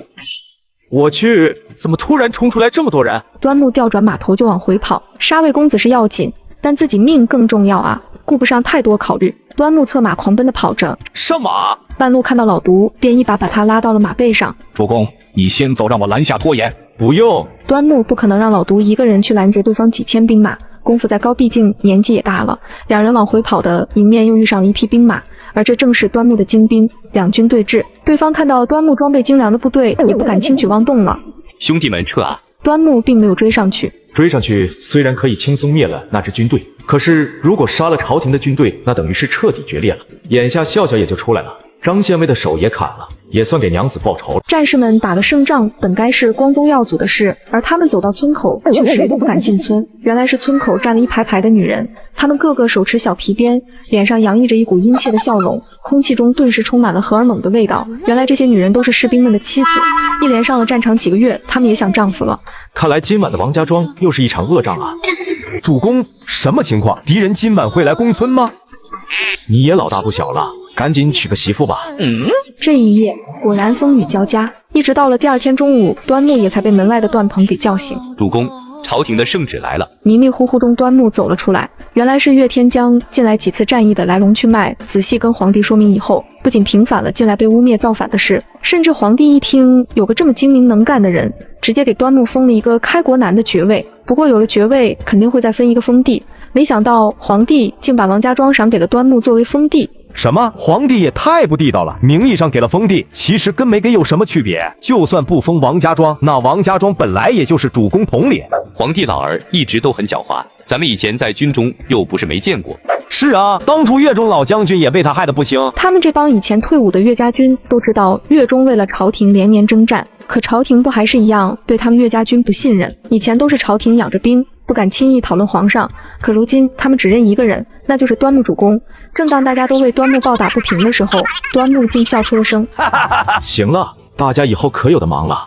什么意思啊，主公？咱们村子后山可是有大量石炭啊。原来端木早就对后山的石炭动心思了，只不过一直没有实权，无法开采。如今石炭就在自己封地上，那还不是想怎么开采就怎么开采吗？就算给我10倍的封地，如果没有矿产，光靠种地肯定是赚不了几个钱的。此时村民也得知端木被皇上封了爵，也都来到了端木的府邸。村民们，以后大家都有钱赚了，只要愿意来矿上务工的，还是老规矩，一律按照市面价格的2倍给工钱。爵爷万岁！一位村民一激动，不小心喊了一句万岁，这句话可把村长给吓得够呛。要知道，万岁可是当今皇上才能叫的，就算是王爷，也就是8000岁而已。以后不准乱喊了，如果传出去会害了咱们爵爷的。端木并没有太在意这件事。王家庄的村民年年被朝廷剥削，如今自己不仅给他们免了税，工钱还翻倍，除非他们是脑子坏了，不然谁会去告密？把村民打发走了以后，女兵也围了过来，跟男兵打听着战场上的事。你们可不知道，主公的办法真是太厉害了。听到给西蛮兵下力药的时候，女兵们都要笑晕了。这个办法恐怕也只有主公能想出来吧？哈哈，你还别说，那一招还真有那么厉害。前几天我拉肚子拉的连床都下不去了。关于下力，林飞是深有体会，几万人的西蛮军被下力药给治得服服帖帖，真是破天荒头一回。另一边，端木也开始了自己新的计划。之前拿到的范言权还没好好利用，自己手里懂经商的人又少，也就笑笑3姐妹，光是不寒和一家盐店，他们都忙不过来了，得赶紧招点人才行啊！封地里的秘密太多，如果从外人招又不安全，为今之计，看来还得去牙行买些懂经商的奴隶来才行。主公，你看看我父亲那边，你能不能？说到这里，笑笑还有点不好意思。他想到如今端木都是爵爷了，笑笑的父兄之前被人陷害进了大牢，那肯定跟曹县官府能说上话。对啊，我怎么把这事给忘记了？笑笑家世代经商，而且刚经历牢狱之灾，他们绝对会忠心。笑笑就把心放肚子里就行了，我们这就去。随后，端木便带着段鹏等几十名士兵来到了曹县。这一次，没有任何人敢阻拦。端木现在是男爵，出门随时带兵在身边保护很正常。爵爷，你怎么亲自来了？有什么事您让手下招呼就行了。看县令忙碌的那副样子，笑笑也是真解气。之前被他们无情的陷害嘲讽，如今跟着主公一起来，县衙的人一个个跟奴才似的，低头哈腰，大气都不敢喘一下。我今天来就是想了解一下关于笑笑父兄的案子，他们父子是如何作奸犯科的？你给我详细说说。我们一定不能去冤枉一个好人，也更不能放过一个坏人。端木的话刚说完，县令的心里就咯噔了一下。我不是小日子，我再说一遍，我不是小日子。为什么你们总是要诋毁打击我？这个人的名字叫端木，只有小日子才叫端木。大家快跑啊，这不是好人。由于最近大家总是在评论区发布这样的评论，导致作者极度抑郁，也不知道该不该再继续更新。端木这个名字确实不是小日子的名字，我恳请大家理性对待博主，创作不易，也希望有了解历史或者了解姓氏的，可以在评论区帮博主澄清解释一下。还有就是我还要不要再继续更新，希望大家能提出建议，博主真的要抑郁了。爹爹，哥哥，大伯，你们终于出来了，我还以为再也见不到你们了。女儿，这是怎么回事啊？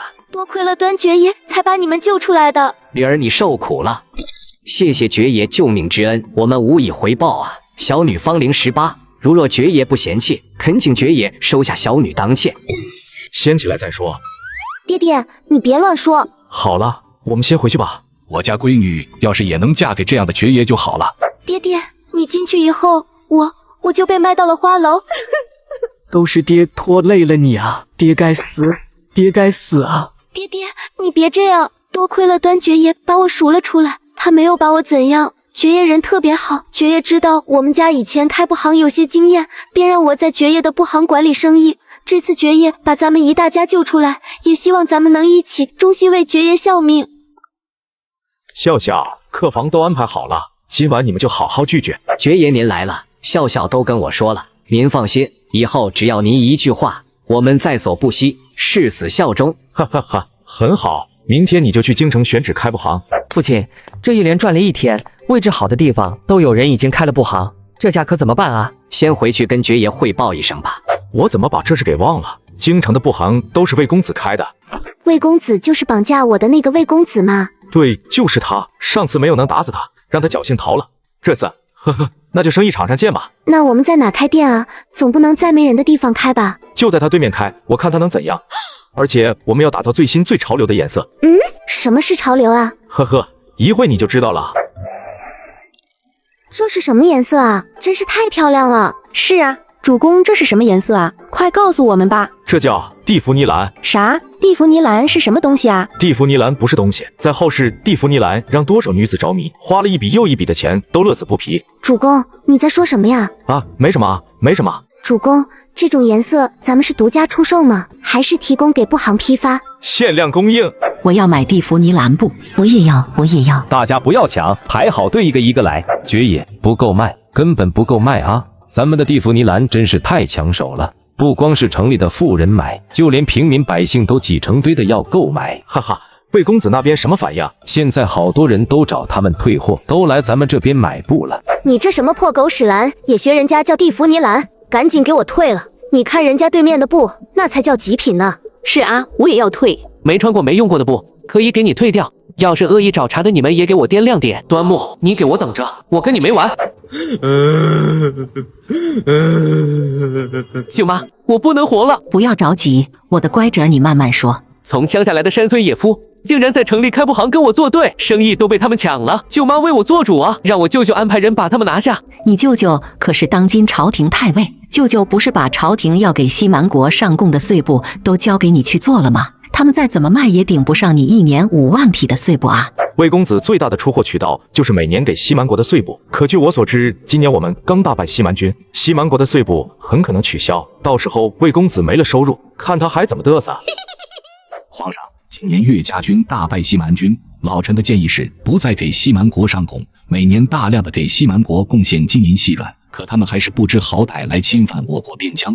不如借这次的大胜，直接断了岁贡。臣不同意王爷的意见，臣以为不该在这个时候再得罪西蛮国。虽然我们这次打了胜仗，可不代表以后都能大获全胜。西蛮国的军民兵强马壮，实在是得罪不起，不如趁这次取胜的机会，跟他们好好谈谈，定一个停战和平的协议。岁布岁粮我们照旧上贡，但是要让他们答应在近3至5年不再入侵我国境内。是啊，太尉所言恰到好处。西蛮国骁勇善战，加上突厥人也是屡屡来犯，还望陛下慎重啊。要不然岁粮照交，岁布就免了。什么？岁布可是我侄子给年年供货，要是断了岁布，不说我侄子生意就得黄，我还怎么从中捞油水？皇上，岁布可不能停，要是突然断供，那西蛮国肯定会认为我们是主动挑衅。如果惹怒了西蛮国王，到时候大军杀来，受伤遭殃的可是我们朝廷的子民。皇上爱民如子，可要三思啊！这王爷你觉得如何是好？老臣是不建议主和的。岳家军为了打败西蛮军出生入死，加上端爵爷也为此付出不少。若是再给西蛮国上贡，恐怕真的要伤了这些将士们的心了。听说端木也在做布匹生意，要不然今年的岁布就由他来提供，也当是他抗敌有功给他的奖赏吧。如果这批货由端老弟提供的话，我倒是可以勉强同意。那小子带走我几千私兵，要是不让他赚点钱，不得饿死啊！既然他得了2000私兵，以后有事找他，肯定不好意思拒绝。不如借这次机会做个顺水人情。什么？朝廷要把岁布都交给那个冒失的小伙子了吗？我这白白费劲，便宜了别人了。舅舅，你这太尉是怎么当的？你怎么不在皇帝面前说一说啊？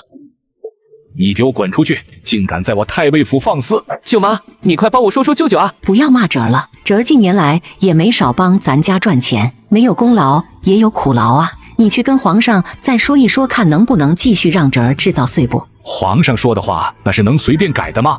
你别以为我不知道你之前在曹县做了什么。我那时候他还不是爵爷，我还以为他就是一个乡村暴发户，谁知道他这么难缠啊！端木，你给我等着，我一定不会放过你。皇帝让他1个月生产5万匹岁布，造不出来便是欺君之罪，轻则牢底坐穿，重则满门抄斩。没想到男人竟然丝毫不慌，还把所有工人都赶回了家。主公，这么多的布，我们就是半年都生产不出来，你怎么还给工人们放假啊？哈哈哈！主公该不会是被皇帝吓傻了吧？接上集，端木的蒂芙尼蓝布在京城异常火爆，直接导致了魏公子的布行一天连1块布都卖不出去。魏公子便找了几名杀手潜入端木的府邸。幸运的是，这一晚端木并没有在府上，而是在山里的秘密基地研制新型的武器，那就是老式手榴弹。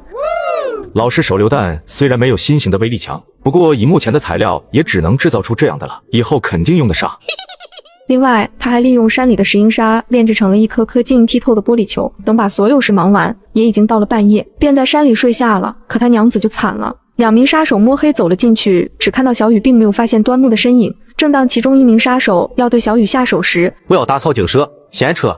只见2名杀手一人抱着一个大桶回到了魏公子的住处。第二天，眼下要赶紧回去制造朝廷需要的布匹了。这也就出现了开头的一幕。近几日大家不需要再访步了，可以好好休息几天。5天以后大家到大坝集合。5天以后，大家发现大坝边上多了一个大型水车。水车的建造并不复杂，无非就是一个木头的大轮子，在水流的冲击下，水车转动起来，通过传动轴把动力传送到齿轮上，带动的纺车飞速的运动起来。在匠人们的帮助下，也就5天就制造出了整套纺织流水线。咱们的爵爷真的是神仙下凡啊！我就是把纺车踩烂都做不了这么快。以后大家就轻松多了，大家抓紧熟悉一下纺车的流程，开始工作吧。自从有了这样轻便的纺车，大家工作起来更有劲了。因为这里是按量结算工钱，纺织的布越多，工钱也就越高。如今效率高了，他们自然高兴。不过没多长时间，工人便集体罢工了。我不干了，我不给敌人纺布。是啊，我也不干了，我不能做国家的叛徒。主公，你为什么会这么做？怎么要把布送给西蛮国？端爵爷，你给大家一个解释啊！呼声越来越高，就连一些士兵的情绪都被带动了。我们出生入死打败西蛮军，为什么爵爷还要给他们纺布？就是上贡也该他给咱们上贡啊！此时端木阴沉着脸走了出来。你们大家猜的没错，这5万匹布确实是要给西蛮国。这句话一出口，全场一片哗然，就连老毒都皱眉头。主公从来都是杀西蛮军不眨眼，甚至是威胁到主公的人，他都能轻松化解。可为何现在要为他们纺布？我们这次打了胜仗，想必大家都已经知道。是啊，我们打了胜仗，为什么还要给他们纺布？端木这么一讲，大家更郁闷了。不管别人怎么想，端木继续讲道：朝廷已经决定了要给西蛮国继续提供岁布，这个我是改变不了的。如果我们不接这单生意，岁布就会由魏家来提供。我不能决定朝廷给谁进贡，但我能保证的是，卖不赚的钱会用来招募士兵、购买武器。我们会用武器消灭土匪，打败敌人，保卫我们的家园，保卫在场每一个人。这一段话说的掷地有声，说完之后，全场瞬间响起了热烈的欢呼声。本来要1个月完成的订单量，在新型纺织机的加持下，1个星期就完成了任务。听说那个端爵爷在1个星期就把5万匹布做好了，而且我还听说他大量雇佣了百姓，甚至有什么流水线的纺织技术。